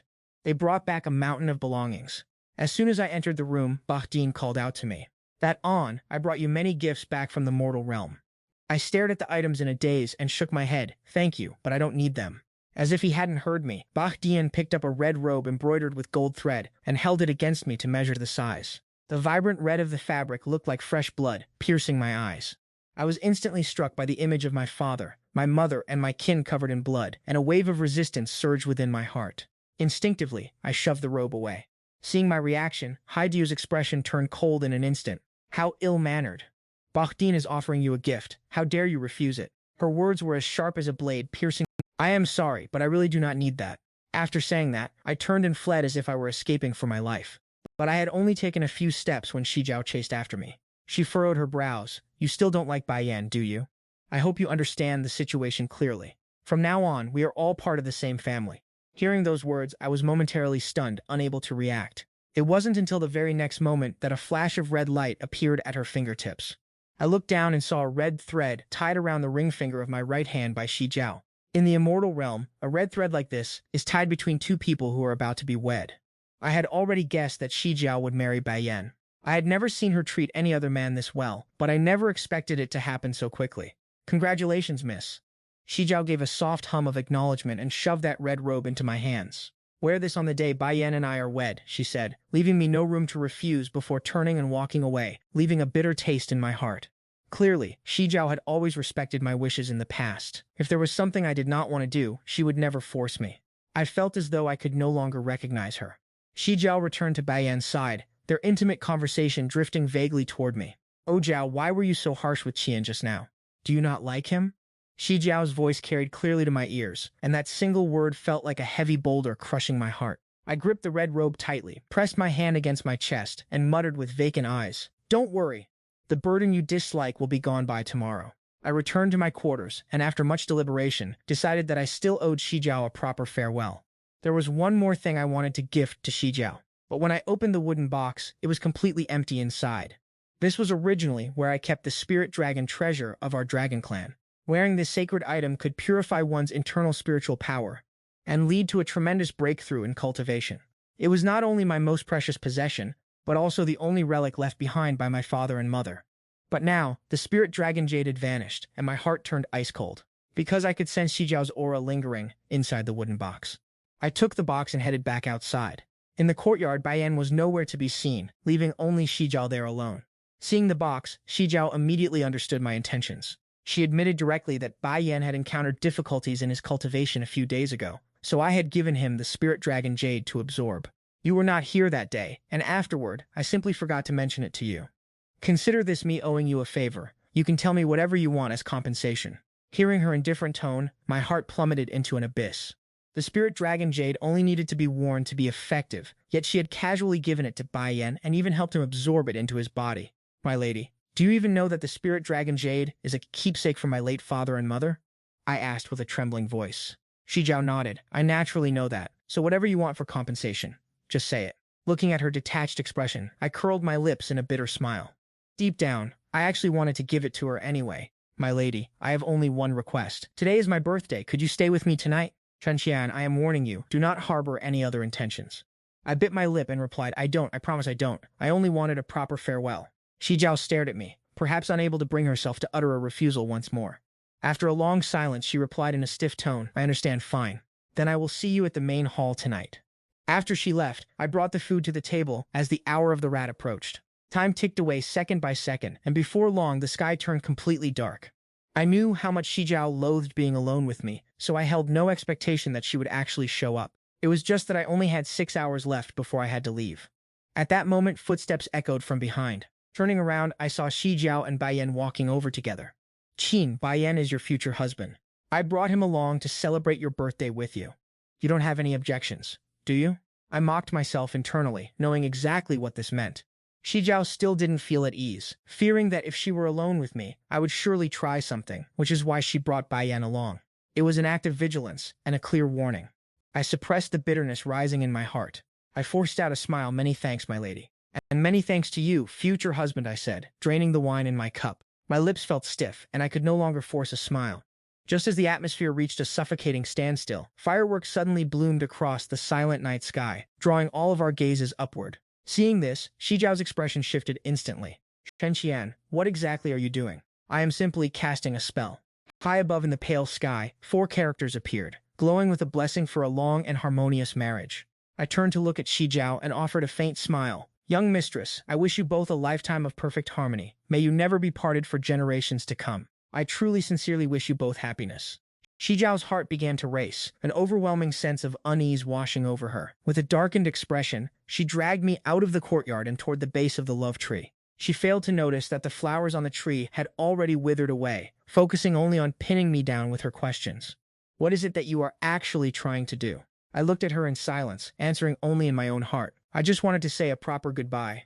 Though it did not go exactly as I had planned, the bond of the past 100 years has finally come to its definitive end. Young mistress, you still haven't wished me a happy birthday.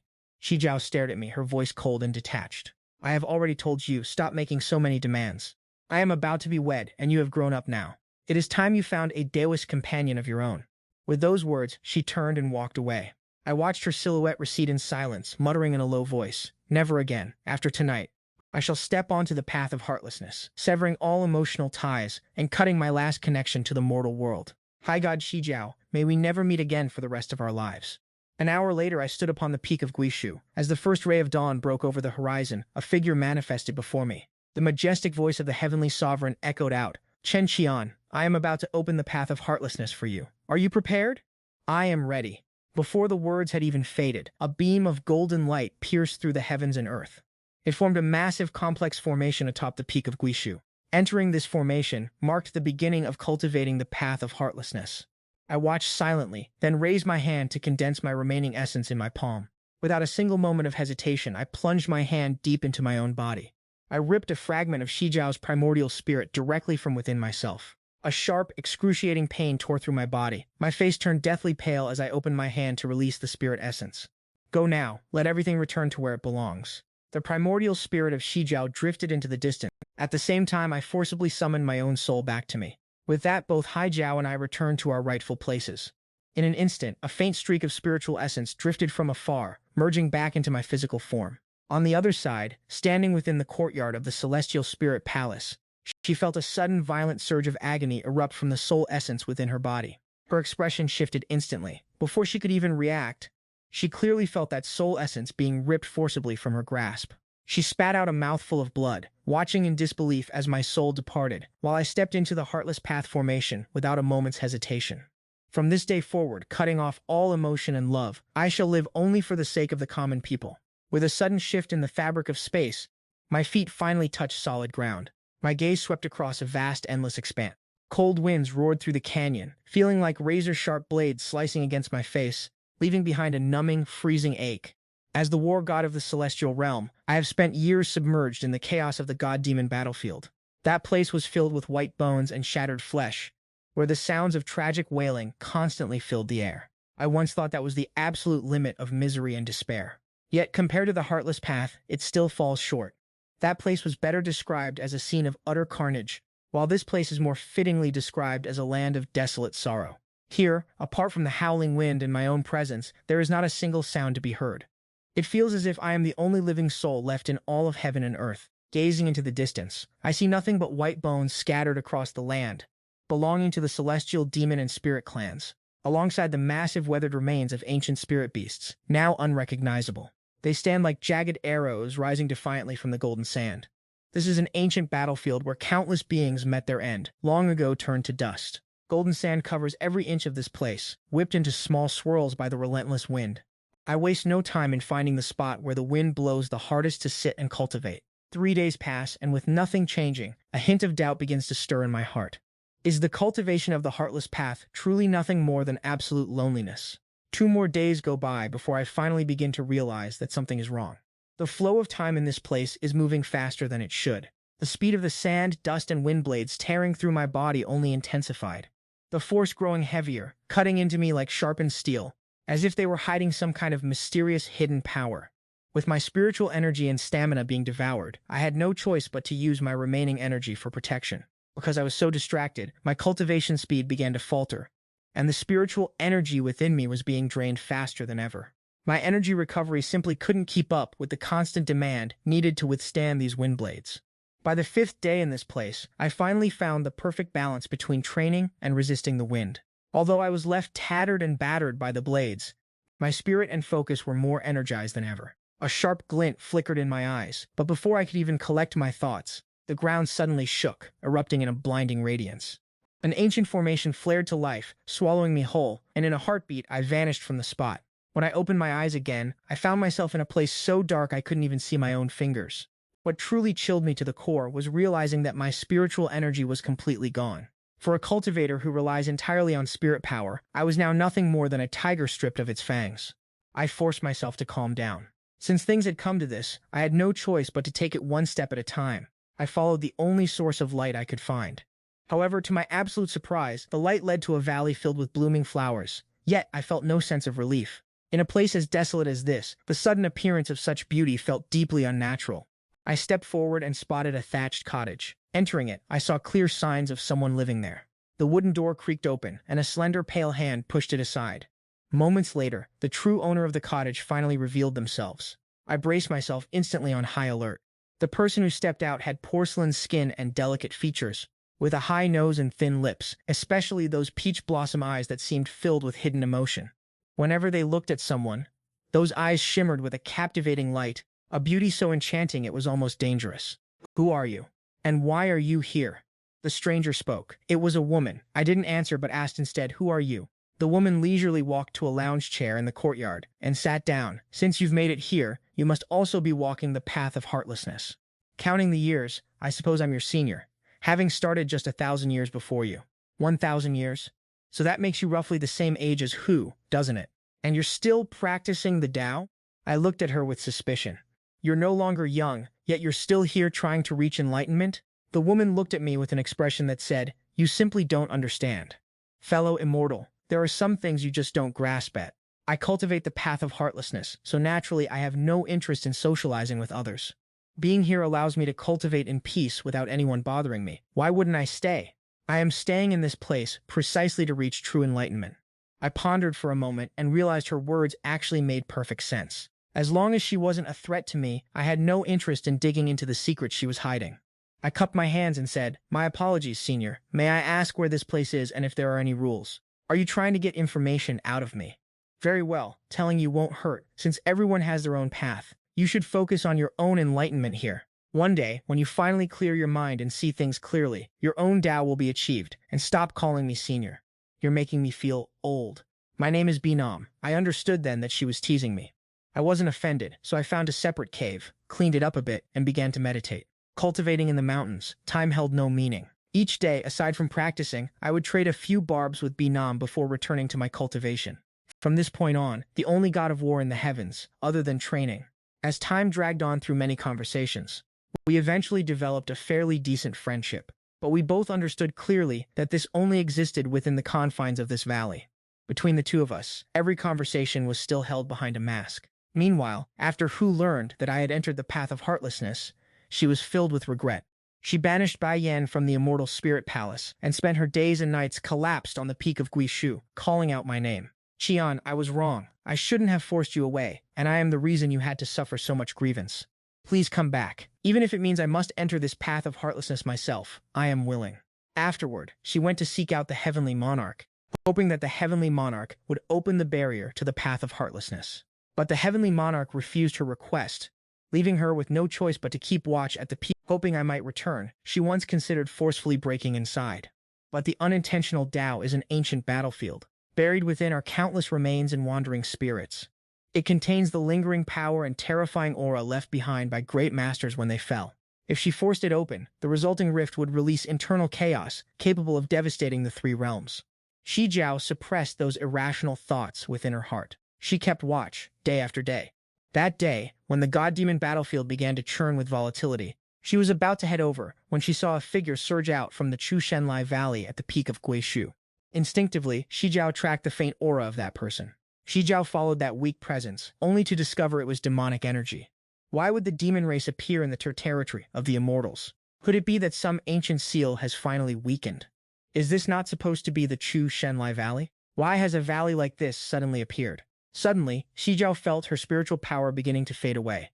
Her instinct urged her to flee this bizarre place. But the very moment she turned around, her remaining spiritual sense picked up a trace of my aura.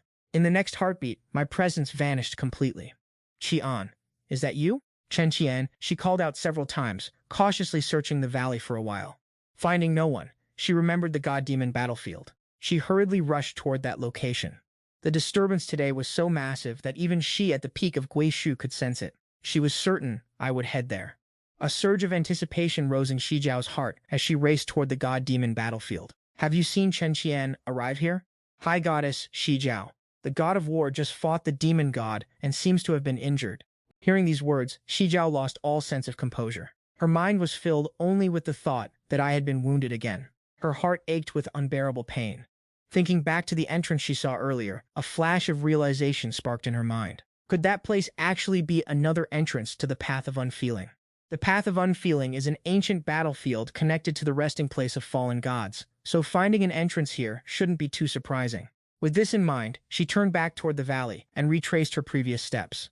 Unlike last time, she could clearly hear human voices as she entered. The familiar tone caused her heart to tremble. Navigating through the winding paths, she caught sight of Bichnam undressing. She was removing my robe to apply medicine to my wounds. "What are you two doing?" "Xiao Di, why did you come in here?" "Tian Quan promised me he wouldn't let Hai Jiao in here, and he isn't one to break his word." "So how exactly did Hai Jiao get in?" Hai Jiao did not answer, her deep gaze reflecting only one thought. "Why am I standing here with this woman?" Hai Jiao could not stop her mind from spiraling. The more she speculated, the more the flames of jealousy threatened to consume her, becoming impossible to control. She suppressed her inner rage and extended a hand toward me as I stood opposite her. "That Anne, come back with Xiao Di. Once one has stepped onto the path of unfeeling, there is no turning back. If you try to force a stop, you'll surely suffer a backlash. Xiao Di will find a way. Don't worry about these things, just listen to me. There has been a misunderstanding between us. Whatever you want, Xiao Di can give it to you. I suddenly looked at her. If I want you, Xiao Di, can you give me that too? Fine, Xiao Di agrees to it. As long as you come back with me, I will give you anything. I can give you anything. I stared at her in complete shock. Xiao Di, what nonsense are you spouting? Aren't you about to get married to Bahdin? Haijiao hurriedly explained. I only did that to intentionally make you waver. I hired someone to put on a performance right in front of you. I looked at the person before me with a sense of estrangement. She was still as cold and detached as a mountain spring, yet the words coming from her mouth were completely unlike the person I thought I knew. Seeing that I remained silent, Haijiao stepped closer. That Anne, rest assured, Xiao Di will never do that again. However, I stood my ground without moving, my expression remaining perfectly calm. Is that so? But I have no use for you anymore. Haijiao stared at me in a daze, her voice barely a whisper. What did you say? I didn't even look her way, turning instead to Bichnam with a polite smile. My apologies, I've made you watch such a pathetic display. How could that be? I've been here for many years, and it's been quite some time since I've seen a drama as entertaining as this. Please carry on, pretend I don't exist. I remained silent. Is this woman truly oblivious, or is she just pretending? Does she not know how to avoid an awkward situation? The fragile composure Haijiao had been clinging to finally shattered under the weight of the intimate conversation between Bichnam and me. Fueled by pure indignation, she instinctively tried to channel her spirit energy to drive Bichnam away, but nothing happened. I shook my head. Little D, don't waste your breath. This place suppresses all spirit energy. If it didn't, do you really think I would be here, airing out my uncomfortable past in front of Bichnam? And airing out this uncomfortable past in front of her, isn't it? Because I couldn't drive away the spectator who loves a good show, and I also have no way to cast a barrier to keep you out. Because Haijiao had attempted to use her spirit energy just now, the restrictions of the Heartless Path seemed to detect an intruder that didn't belong in this realm, and a dangerous power began to swirl ominously around us. Haijiao realized this was a warning. If she didn't leave immediately, the consequences would be dire. Even though she was currently no more than an ordinary person without a shred of spirit energy, she was unwilling to give up just yet. Suddenly recalling something, she unclasped the red string from around her neck. Thank goodness she hadn't stored it in her storage ring. Otherwise, she wouldn't have been able to retrieve it without any spirit energy. Like she was offering a priceless treasure, Haijiao held the pendant out toward me. Look, the spirit dragon jade isn't lost. I'm returning it to you, so please, don't be angry anymore. My eyes welled up, and I carefully caressed the jade, feeling the warmth and the sense of closeness radiating from within, as if my parents were still by my side. And then I pushed the jade back to her. Haijiao stared at me in stunned silence. There is no need for that, little Dai. Back then, I intended to give it to you as a gift, hoping we could live in peace and never cross paths with these troubles again. Absolutely not. I will not accept your gift, and I refuse to break ties with her. We have been together for so many years. You have long become more important to me than my own life, and I would sooner lose everything else than give you up.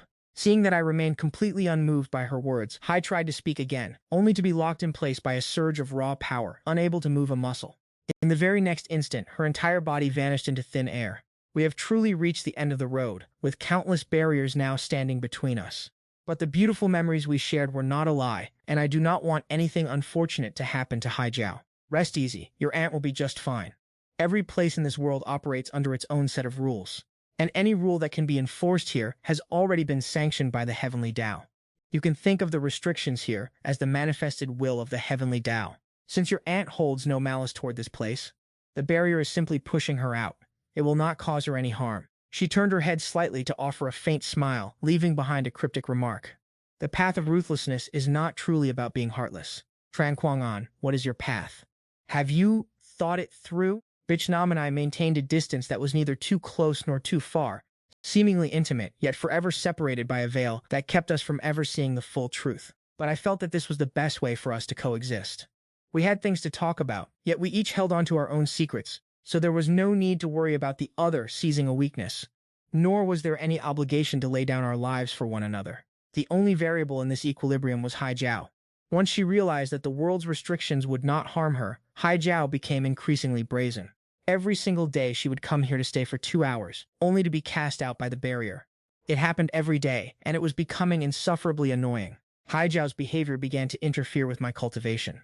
The problem was that we lacked any spirit energy here, and even if I wanted to set up a formation in the cave, I had no way to keep her out. Life continued this way for another month, leaving only 3 months until the demon god awakens the great demonic formation. While I was in the midst of comprehending my own path, I still remained just a thin layer away from the final breakthrough. I can sense an overwhelming power emanating from beyond that boundary. Yet deep down, I still cannot truly grasp it. At dawn 3 days later, a sharp, clear sound echoed throughout the cave. My heart surged with excitement. I had finally made the breakthrough. Feeling my body overflowing with immense strength, the tension finally left my face, and a smile crept onto my lips. Suddenly, I froze in place. If truly mastering the path of ruthlessness allows one to control the energy here, then doesn't that mean Binan also possesses such power? After spending so many days together, I have gained a basic understanding of Binan. She isn't a bad person, just eccentric and prone to teasing others, with a mysterious past and unpredictable movements. I cannot see through her, but I know she is far from simple. Someone like her has been here for years. It is impossible for her not to have achieved a breakthrough. She already possesses power, yet never laid a hand on Ho or me, even going so far as to pretend she was weak. Is she treating us like mere mice to be toyed with? Beyond that, I refuse to believe she doesn't have some other agenda. She has been keeping up this act for so long. Given Binan's personality, this behavior is definitely not just for fun. I stood up to find Binan, only to see her already standing at the entrance, smiling at me as if she knew nothing of what I was thinking. Congratulations on your successful breakthrough. How does it feel to finally hold such power? Don't you have anything you want to say to me? Say what? Care to test our strength against each other? Senior, I give up, all right? And for the last time, I told you not to call me senior. I was just having some fun. I didn't intend to deceive you. I still didn't lower my sword. Binan's smile faded, her expression showing a hint of helplessness. And then it arrived, but what exactly was coming? In an instant, the heavens turned dark, and a rift tore through the sky, dragging both of us into its depths. Shijiao, who was rushing toward us, watched in shock as the entire scene unfolded, and I vanished before her eyes once again. When I opened my eyes, I found myself standing on a bustling street filled with people. Everyone passing by lacked even a flicker of spirit energy. Have I truly arrived in the mortal realm? Just as I was pulled into the rift in the sky, for a split second, I thought I saw someone else being pulled in as well. Was it Shijiao? It could only have been her. I'm starting to get a headache. Ending up in the mortal realm for no reason is bad enough, but now I'm stuck with a man like Biknam who loves drama. As if having him around wasn't enough, I'm also saddled with a lady like Shijiao who just won't leave me alone. I cast those wandering thoughts aside and carefully scanned my surroundings. According to what Biknam said, this must be the trial for the Path of Ruthlessness. Only by passing this trial can one truly master the power of the Path of Ruthlessness. But why is she experiencing this tribulation alongside me? Could it be that there are hidden rules to overcoming this trial? Right now, my spiritual energy is completely sealed. My body feels heavily restricted, no different from an ordinary mortal. The path to ascension has always been fraught with danger, so I must be extremely cautious. I walked to the end of the street and saw a group of people surrounding an art shop, tearing the place apart, while the sounds of shouting and curses rang out incessantly. But I had no intention of getting involved. As I drew closer, I caught sight of a familiar figure. Standing nearby was none other than Biknam. Hearing the worried clerk beside her, it seems this is her shop, yet she just stood there, watching the chaos with indifference. Boss, we have to go. If we stay any longer, we'll lose our lives. It's all part of this trial. If Biknam has a defined identity here, surely I must have one as well. Who am I supposed to be? I turned to leave, but Biknam called out to me. Young master, look at this. Someone is here smashing up my shop. How do you think I should handle this? What kind of demonic trash did you paint here? You're actually asking for 300 taels of silver for this? Why don't you just go rob someone instead? Pay me 1,000 taels of silver, and we'll call it even. Otherwise, don't even think about keeping this shop open. He threatened her with a sinister sneer, his eyes filled with greed as they locked onto the purse at her side. Young master, forgive me for being blunt, but didn't you look closely when you made your purchase? Did this painting really just turn into this today? You're trying to extort money from me, aren't you? The crowd around us couldn't stop whispering, one after another pointing fingers at the hooligan and his gang. That Hu Tam Han spends every single day thinking of new ways to bully the innocent. On this street, anyone without a powerful backer ends up getting bled dry by him. Anyone without protection is extorted of every last coin. If he can't swindle you, he demands it, and if he can't demand it, being in the same place as these people, I would be embarrassed to tell anyone I am from Tichu. The expression on Ho Tam Han's face grew even more unsightly. In the past, all he had to do was offer a small threat, and those people would hand over their money with both hands. Bitch Nam looked toward me again, the corners of her mouth curling into a charming smile. Young master, could you perhaps lend a hand? I was about to speak when someone pushed through the crowd and shouted, Young master, we have to go home now. The master said he wants to break your legs. Before I could even react, a delicate young girl appeared right in front of me, her round dark eyes filled with a look of genuine worry as she stared at me. Young master, let's go back quickly. The master found out you snuck out, and he said he wants to break your legs. Looking at the elegant clothes and jewelry on the young girl, I realized my own identity was far from ordinary.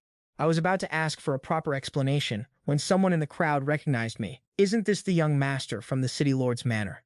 I don't know if you all remember, but there was a time he dressed like a beggar and sat by the side of the road. I even gave him a couple of copper coins. If the city lord ever found out, he would surely be furious to death.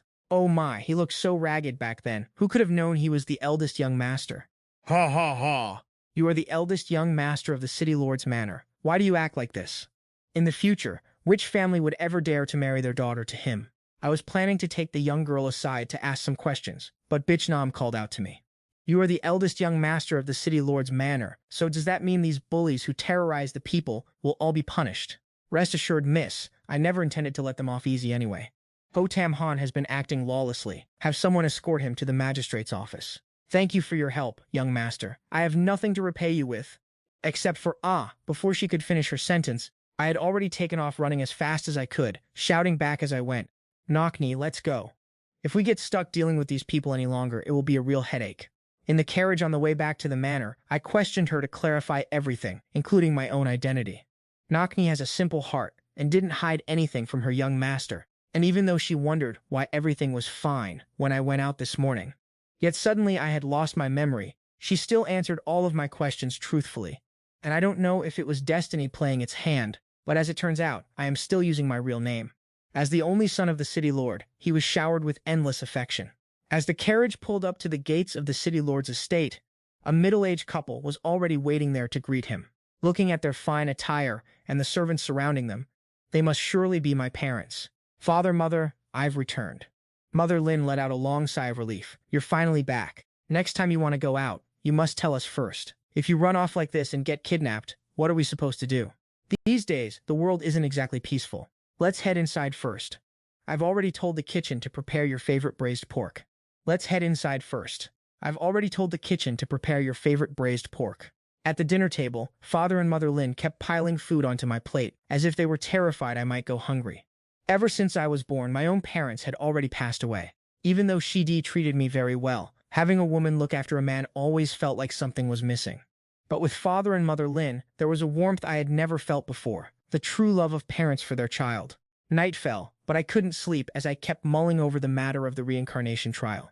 I heard a rustle outside the window. It was Chen Qian, the voice of Binan. I swung the window open. Bringing the chill of the autumn rain with her, Binan gracefully leaped inside. Why did you come here?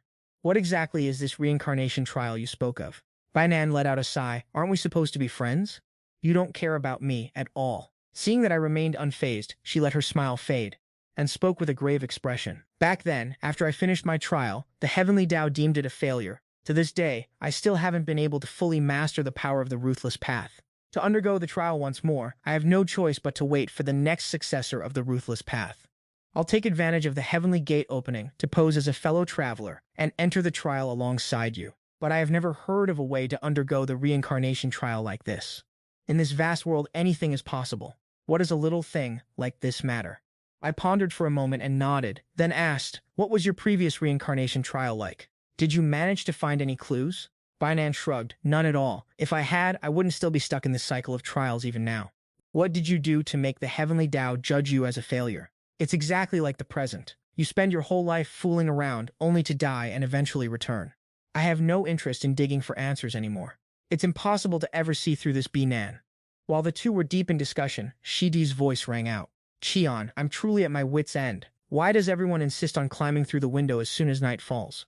Can't you people discuss things during the day? Since I had just arrived today and wasn't familiar with the area, I didn't want to alert the city lord's guards, so I had no choice but to open the door for Shidi. The moment Shidi stepped inside, she saw Binan lounging on the chaise longue. She narrowed her eyes in annoyance at the late hour. A woman like you hanging around here at this time of night is hardly appropriate.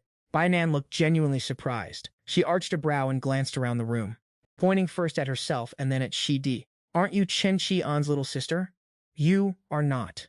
Since when is the relationship between him and me any of your business? Do you really think you're in any position to compare yourself to me?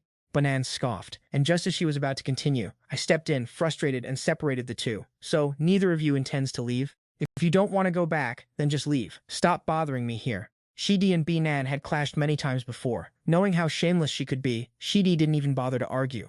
Turning to me, she asked, "Have you found any leads regarding your mortal trial yet?" "Nothing, yet." Shidi started to say something, but I cut her off. "Little sister, you should return to the heavenly realm. You were never meant to come on this trip in the first place. We are bound to undergo this mortal trial, but you are different. You have the freedom to leave at any time. Are you chasing me away just for her sake? Everyone has their own path to follow. Little sister, unless it's urgent, please don't get in the way of my trial. You know full well how critical this trial is." "Little Qian, I would never intentionally harm you. Well, I did harm you, but it wasn't on purpose. Actually, scratch that. It was on purpose, but believe me, it was only for your own good. I simply wanted to preserve our relationship. I am your elder, and I see the bigger picture. Wouldn't it be better if we remained family forever? If I were in your shoes, I would have certainly accepted her as my elder sister. Rest assured, Qian, she will always be my elder sister." "Qian, you still haven't cleared your head. I will come to visit you again next time." After Shidi left, I glanced at Binan standing nearby with a darkened expression, telling her to leave as well. Binan picked up a wolf hair brush with great interest, ignoring the talk of our mortal trials, as no one truly knows if our tribulations are destined to overlap, and how could you be so certain that my fate is bound to yours? After Binan left, I pondered to myself. Before I began cultivating the way of heartlessness, every mortal trial I faced had a specific goal. Yet ever since the moment I stepped into the introductory training of the way of heartlessness, whether in cultivation or during my mortal trials, there has been an absolute void of guidance. I can only let destiny take its course. As time marched on, a year later, my adoptive parents began pressuring me to marry. Men here start matchmaking at 14 and are expected to be married 16 at the latest. Anyone past the age of 16 is assumed to be cursed or suffering from some hidden ailment. It was no small feat that my adoptive parents had let me reach the age of 17. The elders of the Chen clan came knocking every few days to press the issue, and not wanting to make things difficult for my parents, I agreed to meet a few candidates. The first was the female leader of a courier agency, with the build of a bodyguard, massive shoulders, thick arms, and a barrel-sized waist. When we met, she stared at me with wide, piercing eyes, making me wonder if we had some past grudge. Later, she demanded that I satisfy her 4 times a night if I wanted to marry her, claiming that since I was an old man, I had to pay a higher price. I curiously asked what her standards were for a younger man. She answered quite mercifully that 3 times a night would suffice. I flicked my sleeves in anger. It was a total failure. For the second candidate, my adoptive parents learned their lesson and chose a young lady from a prestigious scholarly family in the Jiangnan region. I didn't see anything prestigious or refined about her, considering she already had 4 secret lovers before we were even wed. 3 men to warm her bed, not to mention the countless scandalous debts she's racked up elsewhere. This so-called prestigious family is neither noble nor wealthy, yet they have the audacity to demand a massive dowry just for me to marry into their house. Young Master Chen, our Wang family is a family of high status and prestige. If you wish to marry into our home, this enormous dowry is naturally non-negotiable. Miss Wang, from what I hear, you keep quite a few secret lovers on the side, don't you? Do you honestly think someone like you is worthy of me? The third candidate, who is supposedly a perfect match for me, is the youngest daughter of another city lord. I heard that your previous 2 blind dates were so furious after meeting you that they ran away. As the saying goes, family members shouldn't speak in circles, so I don't have many requirements. Hand over your family's city as a dowry, and I will marry you. What do you think? I asked her with total sincerity. Do your parents have any other children besides you? My parents have only me. Then can't you just bring your own city as a dowry? I don't need another city. I just don't want to deal with the trouble. Her face turned bright red. You think you're some kind of prize? You're just an old man who can't find a wife, yet you have the nerve to be picky. I'd like to see who would even want to marry you. After being insulted by her, I went to her place in the middle of the night with a sack, gave her a good beating, and refused to admit it. Just like that, 3 blind dates all ended in failure. I couldn't find a wife and even gained a bad reputation, which only made my parents worry even more. Feeling a bit embarrassed and avoiding their gaze, the very next day I rushed to the calligraphy shop, grabbed Binan, and dragged her before my father. Father, I want to marry her. And what exactly do you see in her? She is beautiful. Chen Sr. was not pleased. His brows were furrowed so tightly he could have crushed a fly between them. He glanced at my mother, signaling for her to talk some sense into me. My mother looked over and nodded sincerely. She is indeed very beautiful, truly very beautiful. But she's unreliable. Who knows if she'll cheat on you later? Just as I was about to argue my case, Binan stepped forward. I can bring all my assets into the estate and accept any investigation or requirements you have. Please have peace of mind. And just like that, she and I were carelessly wed. At that very moment, dire news arrived from the border. The Luke Thon fortress guarding the border had fallen. The Northern Army was advancing south rapidly, and enemy troops were already at our gates. For our safety, my parents secretly discussed sending Binan and me away, but I overheard every word. My eyes turned red. Having lived for so many years, this was the first time I truly understood the depth of a parent's love. Children are the very heart and soul of their parents. I sat back against the gazebo, head tilted up, fighting to hold back my tears. Bitch Nam followed closely behind, standing silently by my side. After a long moment, she reached out to wipe the tears from my cheeks, while her other hand clumsily patted my back to offer comfort. I wiped away the tears that refused to stop falling, my voice still trembling as I spoke. I am determined to protect this place. Bitch Nam said nothing, simply taking my hand in hers, then turned to look at me, our eyes meeting in a silent vow. I walked with her, not once looking away, heading straight to find Father Tran. You heard everything this afternoon. The current situation in Jingcheng is dire, but who gave you permission to eavesdrop? Mother Tran calmed Father Tran down, gently patting his chest. If you children have already discovered the truth, then we will hide it from you no longer. She released Father Tran's hand and turned to grab 2 prepared bundles. Inside are travel expenses and your official passes, along with the necessary documentation. You two must leave immediately for Western Chu. A close friend of your father guards that territory, so you need not worry about having no one to rely on once you arrive. But what about the 2 of you? We must stay here to guard this city and protect the common people within its walls. Anquan, wait for your father and me to come find you. If the city is already lost, what is the point of clinging to this false sense of safety? We cannot escape. We are only buying a little more time to survive. But I only hope that you two can live as long as you possibly can. I did not say a word. I remained standing there, stubbornly refusing to budge. Bitch Nam took my hand, setting our luggage aside. Please, just let us stay here with you. Even if you force us to leave, she will only find her way back here eventually. You know as well as I do that I cannot keep her in check. Father Tran glared at me. Finally, they could only speak helplessly. If that is what you children want. After receiving Chen Fu's approval, I headed to the military camp every single day. Yet, I soon realized that I was completely unable to intervene. Mortal warfare is entirely different from the heavenly realm. I am no expert in these matters, so I focused all my energy on preparing military supplies and logistics. Banan was always there, devotedly helping me by my side. A month later, after escorting the final shipment of supplies to the camp, I ran straight to my room in the manor and collapsed onto the bed. A moment later, I felt movement beside me. Bainan slowly lay down next to me, propping her head up to look at me. You intend to go to the battlefield, don't you? I turned on my side to meet those eyes that seemed to peer straight into my soul. Without a moment's hesitation, I nodded, suddenly realizing that her once sparkling eyes were now filled with bloodshot veins from exhaustion, lending Binan a haunting, melancholic beauty that made my heart race. Whose heart was pounding this violently? Was it mine? Have I truly fallen for Binan, or is it because I no longer possess my spiritual power? How could anyone's heart beat this fast? Even when I faced life and death on the battlefield in the past, my heart never raced like this. Why did it have to be at a time like this?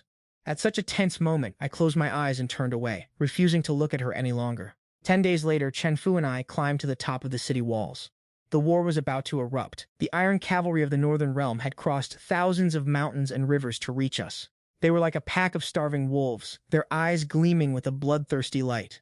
Brothers, charge! Show these cowardly Central Plains weaklings what true men look like. Gold, silver, treasures, power, and beauties. They shall all be yours. Although the Jing City army was well trained, compared to these veterans who had been slaughtering for years, they lacked the cold experience required for such a battlefield.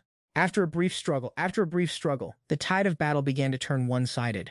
An hour later, Jing City ordered a retreat. Fortunately, the Northern Realm army had traveled from afar, and their stamina was waning, so they did not press the attack. Chen Fu looked at the blood-red horizon outside the city with a bitter smile and let out a long sigh. This was supposed to be our best opportunity. I never expected we wouldn't even be able to hold this backbone of our defense. Suddenly, a sharp arrow whistled through the air, aimed directly at Binan, who was focused entirely on me. With lightning speed, she pushed me down, the arrow grazing her cheek and embedding deep into the wall, the fletching vibrating with a menacing hum. After confirming she was unharmed, I immediately stood up and walked over to the arrow. Scanning the direction from which it was fired, a familiar figure flickered in the distance amidst the Northern Realm army. But the distance was too great, and now I am nothing more than a mortal. Without spiritual energy to enhance my vision, I couldn't clearly see who that person really was. I pulled out the arrow to examine it closely, and a small overlooked detail immediately caught my attention. My father ordered his men to bring the bodies of the northern border soldiers here. Chen Fu waved his hand, ordering them to get it done immediately. Before Chen Fu could even react, I had already grabbed the corpse and strode away. I needed to confirm a few things. From the corpse that hadn't yet been analyzed, I extracted a bit of flesh and blood, carefully examining it. Bainan leaned in close and asked, "Did you really not discover anything?" Bainan inspected it thoroughly, her eyes flashing with astonishment. "This is where I hid the evidence away." I originally thought their immense excitement was just due to the inherently bloodthirsty nature of the Northern Border Wolf Warriors. Just the bloodthirsty nature of the Northern Border Wolf Warriors. But what if they were actually being controlled? They have been capturing city after city back to back, with hardly any time to rest. Yet they remain in such high spirits during this entire campaign. This whole situation is completely abnormal. It wasn't until I saw that they felt no pain that I finally understood the truth after looking at those arrows. Just as the two of us were discussing the matter, the door was pushed open. The moment she entered, she saw our two heads huddled together. A flicker of anger crossed her eyes, but she masked it immediately. "I just returned from the heavenly realm. I apologize for not being by your side. There is no need for that." "Shi Ni returned to the heavenly realm. Aren't you going to ask me what I did while I was there?" "Shi Ni, I am very busy. Stop coming here to disturb me." Regardless of whether she needed me or not, I remained indifferent, focusing only on discussing the battle situation with Bainan. A trace of hurt flashed through her eyes, but she stood firmly to the side. However, no one paid her any mind. As night fell, the sky suddenly lit up with the glow of signal flares. Whether it was an enemy ambush or multiple locations under attack requiring reinforcements, I chose the nearest point and rushed toward it. Upon seeing the state of the battle, my pupils constricted. Aside from the Northern Border Army, a tide-like mass of snakes was surging forward. They slithered and surged across the ground, coiled tightly around one another. Under the flickering firelight, they twisted into grotesque, ferocious shadows. Countless soldiers screamed in agony as they were entangled, torn apart, and strangled to death. The dark night shrouded every atrocity, with only the echoes of their screams reaching the heavens. I looked up at the familiar face of Baiyan standing opposite me, wearing a smug, triumphant grin. Gone was the gentle, kind facade. His eyes and face were twisted with poisonous malice and insane hatred. "Since you want to protect them, I will make sure to destroy everything. If I cannot live well, then no one should think of finding happiness. Why is it that you get everything you desire, while I have sacrificed so much, only to end up with nothing?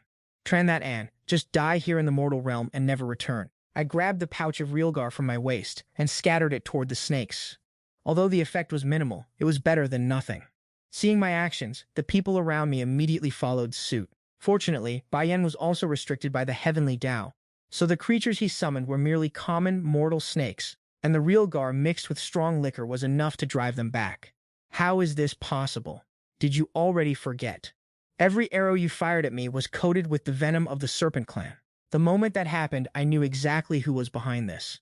That is why I had already prepared myself thoroughly. I never imagined I would be exposed so easily. That arrow should have finished you off, so why do I suddenly have such a bad feeling? Baiyan's sleeves and hair began to flutter without a breeze, his entire body glowing with an eerie light in the darkness. I shouted to the soldiers behind me, "Fall back, everyone, do not engage." As soon as I spoke, beams of light erupted from Baiyan's fingertips, eroding everything they touched down to bone and sinew. I suppressed the bone-chilling pain in my body and screamed, "You dare commit such slaughter in the mortal realm? Have you gone completely mad? How could the heavenly Dao allow someone from the celestial realm to wield spiritual power in the human world?" I saw a faint white mist swirling around Baiyan and immediately found the answer. He had fallen into demonic cultivation, surely using some vile forbidden method to bypass the laws and unleash his killing intent here. I looked at the tragic, broken landscape around me, feeling powerless, frustrated, and consumed by a suffocating resentment. I had never experienced such intense emotions before. Even when Baiyan used to openly or secretly suppress and provoke me, I had never loathed him to this extent. Now, my heart was filled with a burning hatred, as if another version of myself was screaming deep within, demanding that Baiyan die. Why should I just stand here and let myself be torn apart? Just as I felt completely trapped with no options, He Jiao arrived, swooping toward Baiyan to engage him in combat. To maintain the balance of the three realms, the heavenly Dao operates on a rule. The greater your power, the more intense the suppression you face in the mortal world. He Jiao was suppressed to the point where her spiritual power began to dissipate, while Baiyan was bolstered by demonic energy. As they clashed, He Jiao was forced into a continuous retreat.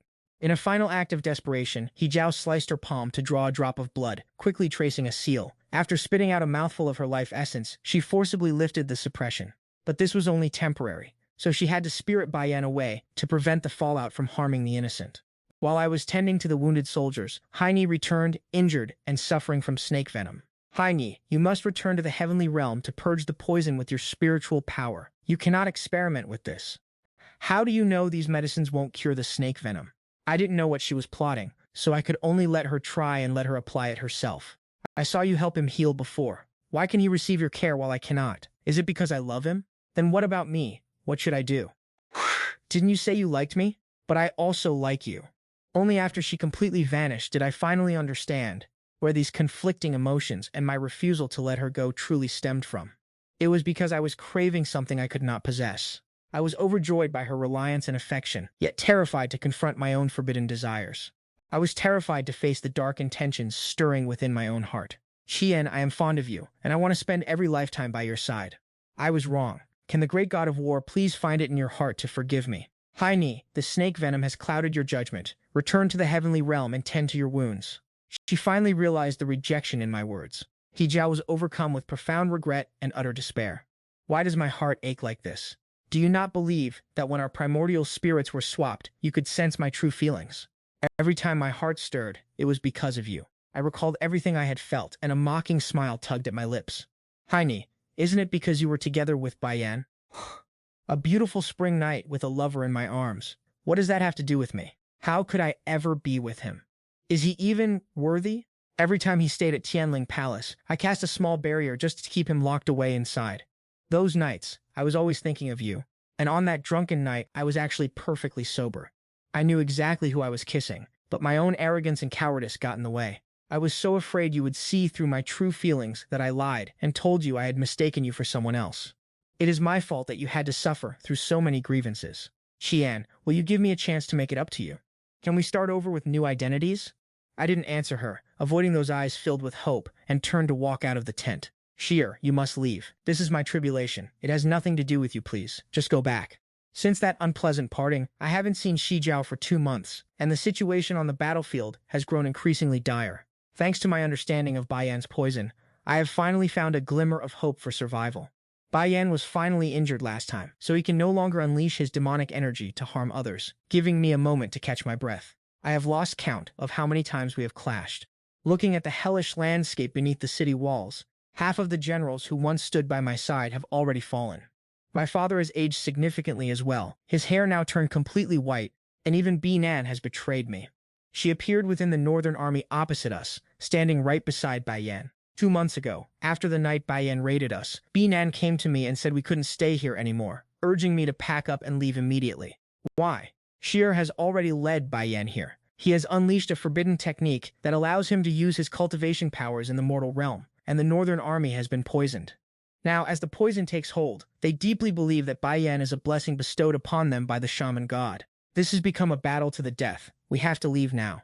If you die during a mortal tribulation, at best your cultivation regresses, but at worst, your Dao heart shatters, destroying your chance to achieve the Dao and leaving you a crippled wreck. I refused, insisting that we brought this tribulation upon them. If I leave, what will happen to Jing City? What will become of the countless soldiers and common people? What do their lives have to do with me? We aren't even from this world. Sooner or later, we have to leave. The years we spend in the mortal realm don't even equal a single session of closed-door cultivation for us. And besides, once we leave, Baiyan won't waste any more time here. I suddenly realized that this was her true nature. It's just that her acting was so incredibly convincing, so good that it made one instinctively forget she is nothing more than an ancient fox spirit. Yet I still find it hard to accept. Was she never truly sincere during her time here? Biknan has left, and the next time she appears, she is already by Baiyan's side. For the past few days, she has been helping Baiyan deal with me, leaving the army camp in despair and agony. The morale is at an all-time low. Now that she is standing next to Baiyan again, whispering something as she bows, I turn my gaze away. I refuse to look at Baiyan any longer. Suddenly, the tide of the battlefield shifts, and the North Border soldiers begin to collapse to the ground, foaming at the mouth. The Jing City army, eyes bloodshot with rage, charges forward to strike them down one by one. Even though the North Border has sounded the horn to retreat, the soldiers writhing on the ground have long since lost the strength to return to their city, left with no choice but to be slaughtered where they lie. My sharp gaze sweeps across toward the enemy camp, and I realize that Big Nan is nowhere to be seen, while Bai Yan is collapsed on the ground, his face deathly pale, sweat pouring down his body uncontrollably. At this point, if I still cannot grasp Big Nan's true intentions, then I have no reason to exist. How on earth did she do it? To inflict such a grave injury upon Bai Yan using only a mortal body, I have been keeping a close watch on him the entire time. I immediately spot the white bones radiating from his body like a tangible force, yet the people of the north border show no fear whatsoever. Instead, their faces are filled with wild excitement, cheering and clapping with joy. The shaman god has manifested. Heaven bless the north border. But it is clear that Bai Yan is sacrificing their very life force as the price for one final, desperate gamble. Big Nan appears behind me, and we watch the chaotic scene together. Watching the crowd suddenly descend into madness, I feel that something is deeply wrong. I lift my foot, intent on rescuing the Tran parents who are surrounded by the mob, but I find myself locked in place by the heavens, unable to move. I have been here for nearly 2 years, and this is the first time I have felt this so clearly. The heavenly Dao is guiding my every step. The people seem blinded by a sudden rage, with some screaming, "Seize them!" I watch in horror as they descend like demons, lunging toward the Tran parents. Due to the war on the border, the governor's manor has very few guards left. The governor's manor is left with almost no soldiers, as everyone has been deployed to the front lines. Those remaining are nothing but servants with no strength to bind a chicken. Chen's parents were tied up on the gallows. I exhausted every ounce of strength trying to break free from these restraints, but it was all in vain. I could only stare in agony, watching them, as they hoisted them up with ropes and raised the burning torches. Tears streamed down my face without end. Clearly, we hadn't spent much time together, especially compared to the eternal lifespan of a god. It was merely a fleeting moment, so why did it hurt this much? Binan sighed, wiping the tears from my face with a handkerchief. Stop struggling, it's useless. I'm not being held back, which proves that the heavenly Dao is only targeting your desire to save them. You should know that their fate was already sealed in this war. Even we cannot change it. Right now, you must focus on the battlefield. That is what matters most. I was controlled by a mysterious force and dragged toward the battlefield. Before me was the war to protect the people, and behind me, my parents were being slaughtered by those same people. The Northern Border Army, having lost the control of Bai Yan, was like a pack of rabid wolves that had lost its target.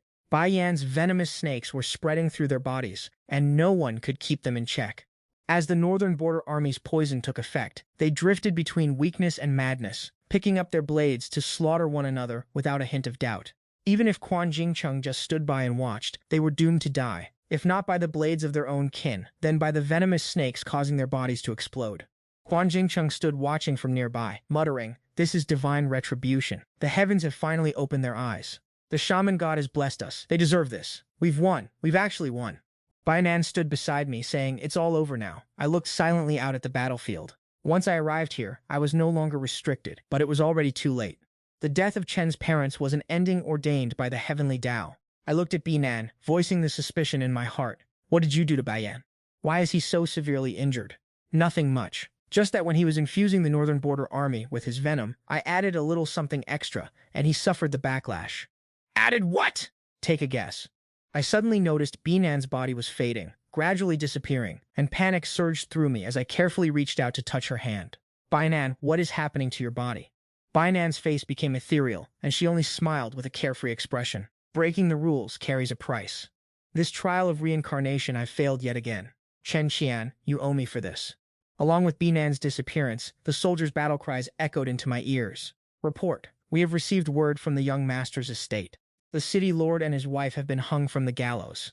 The city lord and his wife have been hung from the gallows. Everything is gone. I have lost it all.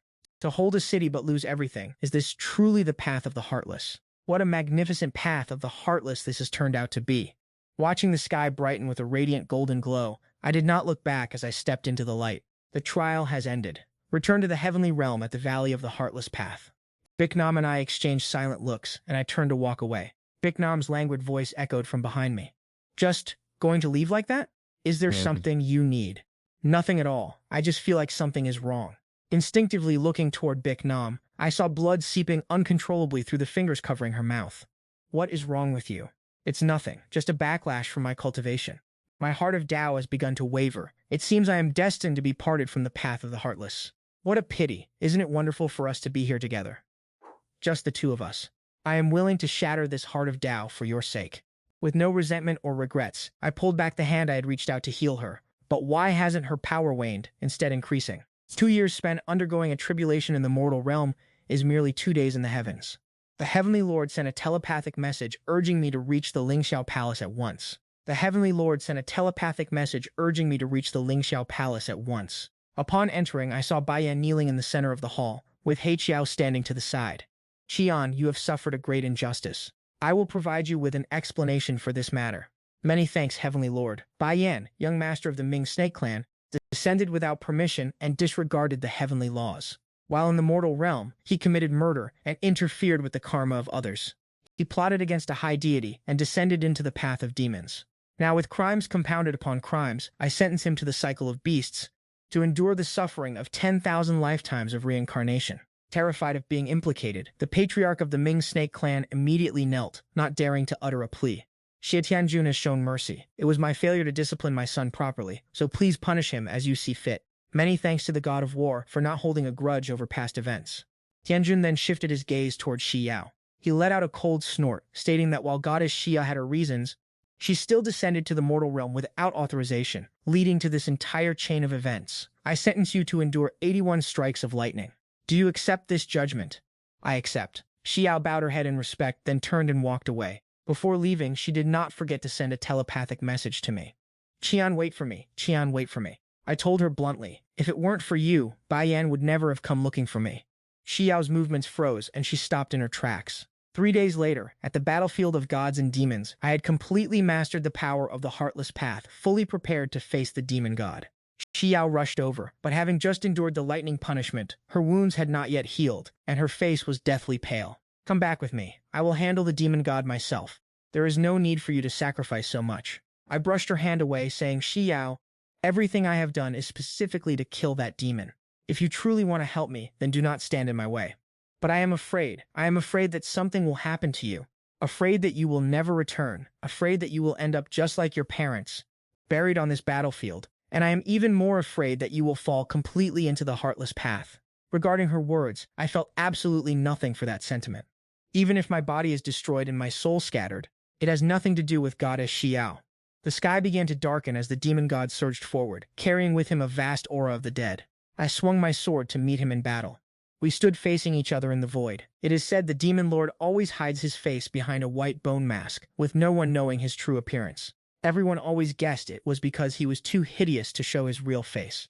Now the bone mask shattered, revealing a familiar, handsome face. So we have finally reached this point. When did you realize it was me? After that initial encounter, when you applied medicine for me, you carried the exact same scent. A bloodthirsty aura fills the air. Ha ha ha. That is exactly why I say we are a match made in heaven. For you, I can even abandon my path to immortality. Why can't you just stay by my side? What need does a demon god have for a righteous path? The game ends right here. The two figures clash violently in the sky. Below them, the demon clan and the immortal clan engage in a brutal war of sorcery.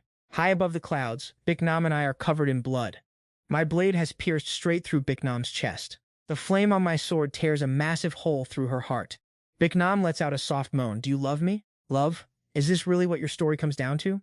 Loving you doesn't mean I won't kill you. Even before I fell for you, I had already sworn an oath to eradicate the demon god. It is a pity I came up just short. Chundrathadan, I had plenty of chances to kill you, but I didn't. The outcome today isn't because you spared me. I embarked on the path of heartlessness solely to end your life. Biknam freezes, her expression filled with a dazed shock. You are truly overconfident, thinking you can purge all the evil in this world. We are both pathetic creatures. What a pity, such a great pity. Biknam's peach blossom eyes stare at me, unable to look away. There is one thing you got wrong.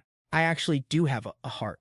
I peer into the hole in Biknam's chest, where a faint golden light glimmers. I pull my sword out, staring at Biknam in utter disbelief. Who could have imagined that the price to open the grand demon refining array was the souls of thousands? The demon god actually possesses a 7-orifice exquisite heart. Turn that on. I am beginning to have regrets. The fragments of her spiritual consciousness weave a tapestry before me, unfolding her tragic past right in front of my eyes. It turns out that Biknam was originally human, born into a wealthy family, and at 5 years old, she watched with her own eyes as her parents were murdered by her own uncle. After falling into destitution, she was taken in by a small, obscure sect. At 7 years old, her sect was wiped out simply for failing to pay tribute to a righteous clan, leaving her to wander again, constantly deceived and bullied. Everyone she grew close to abandoned her, until a princess, sneaking out for some fun, saved her from the beggars. Fearing that she might speak out and tarnish the royal reputation, the princess lured her into the palace and had her executed by being torn apart. At only 18 years old, in the prime of her youth, she had already endured every conceivable suffering in this world. After her body was tortured and executed, the princess, terrified of being exposed, summoned a high-ranking monk to cast a formation, trapping her soul for all eternity. Even in death, she was denied the chance to ever reincarnate. After being imprisoned for 1,000 years, consumed by endless agony, Binam fell into the path of demonic cultivation, step by step becoming the demon god despised by all. As I watched the blood formation suddenly materialize in the sky, and saw Binam's lingering soul being pulled into it, the painting before me vanished into thin air. I snapped back to reality. Binam, you went to such great lengths to open the demonic formation, but for what? Without a second thought, I grabbed the sword zither I had prepared and drove it into my own chest, drawing out my very heart blood, using it as a catalyst, offering my own body as a sacrifice. Get out of here. I used every ounce of my remaining strength to seal the demonic formation shut. Once it was finished, I let myself fall from the 9th heaven, uncaring of my fate. Beyond the sheer exhaustion, a crushing numbness began to consume my entire body. I just wanted to lie there and fall forever into the abyss. Binam, when you died, did you feel this sense of peace? A sigh echoed in my ear, and moments later, someone caught my falling body. 300 years later, Shi of the Immortal Spirit Palace was reading by the bedside when she heard movement. She quickly dropped her book and hurried over, overwhelmed with joy. Are you finally awake? I counted the days, and it seems my timing was perfect. Shaolin, you shouldn't concern yourself with me, Shi insisted, refusing to let go. Why shouldn't I be concerned about you? Ever since you were wounded, I have prayed every single day for you to wake up. Qian, do you have any idea? I was terrified back then. I begged gods and searched for medicine everywhere, hoping for even the slightest chance to save you. Can you please stop treating me like this? Don't be so cold, Xiao Yi. If there is anything you need in the future, speak your mind, and I will certainly not refuse. I must depart now. It feels as if time itself has come to a standstill. Shidi struggled to speak. Who are you going to look for? Xiao Di, let us part ways peacefully. Shidi seemed to lose all her strength, and she let go of my hand. Go then, but be careful not to let others bully you. Thank you, Xiao Di. Shidi stood on the highest level of the palace, watching me walk away, step by step, leaving her territory and fading from her sight.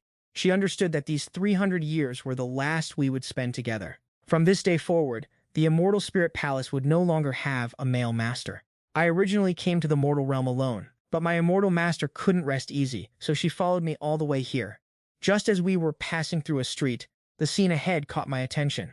I saw a bully harassing a young woman selling paintings. My immortal master was slightly taken aback by the sight. Immortal Venerable, isn't that the reincarnation of the great demon god? Once reincarnated, they are no longer the demon god. I used all my strength just to guide her into the underworld. To all living beings, that is merely the natural cycle of reincarnation. The demon god is the demon god, and Binan is Binan. The demon god is dead. From now on, there is only Binan. I quickened my pace and spoke in a clear, resonant voice. I'll take all of her paintings. Having just dealt with that troublesome customer, Binan turned around to see a handsome man walking toward her. Why? There is no why. I simply could not bear to see a beauty being bullied. Binan was stunned for a moment, then her lips curled into a flirtatious smile. Her eyes were filled with deep affection. Then, I thank you, young master. May this humble girl be bold as to ask, are you already betrothed?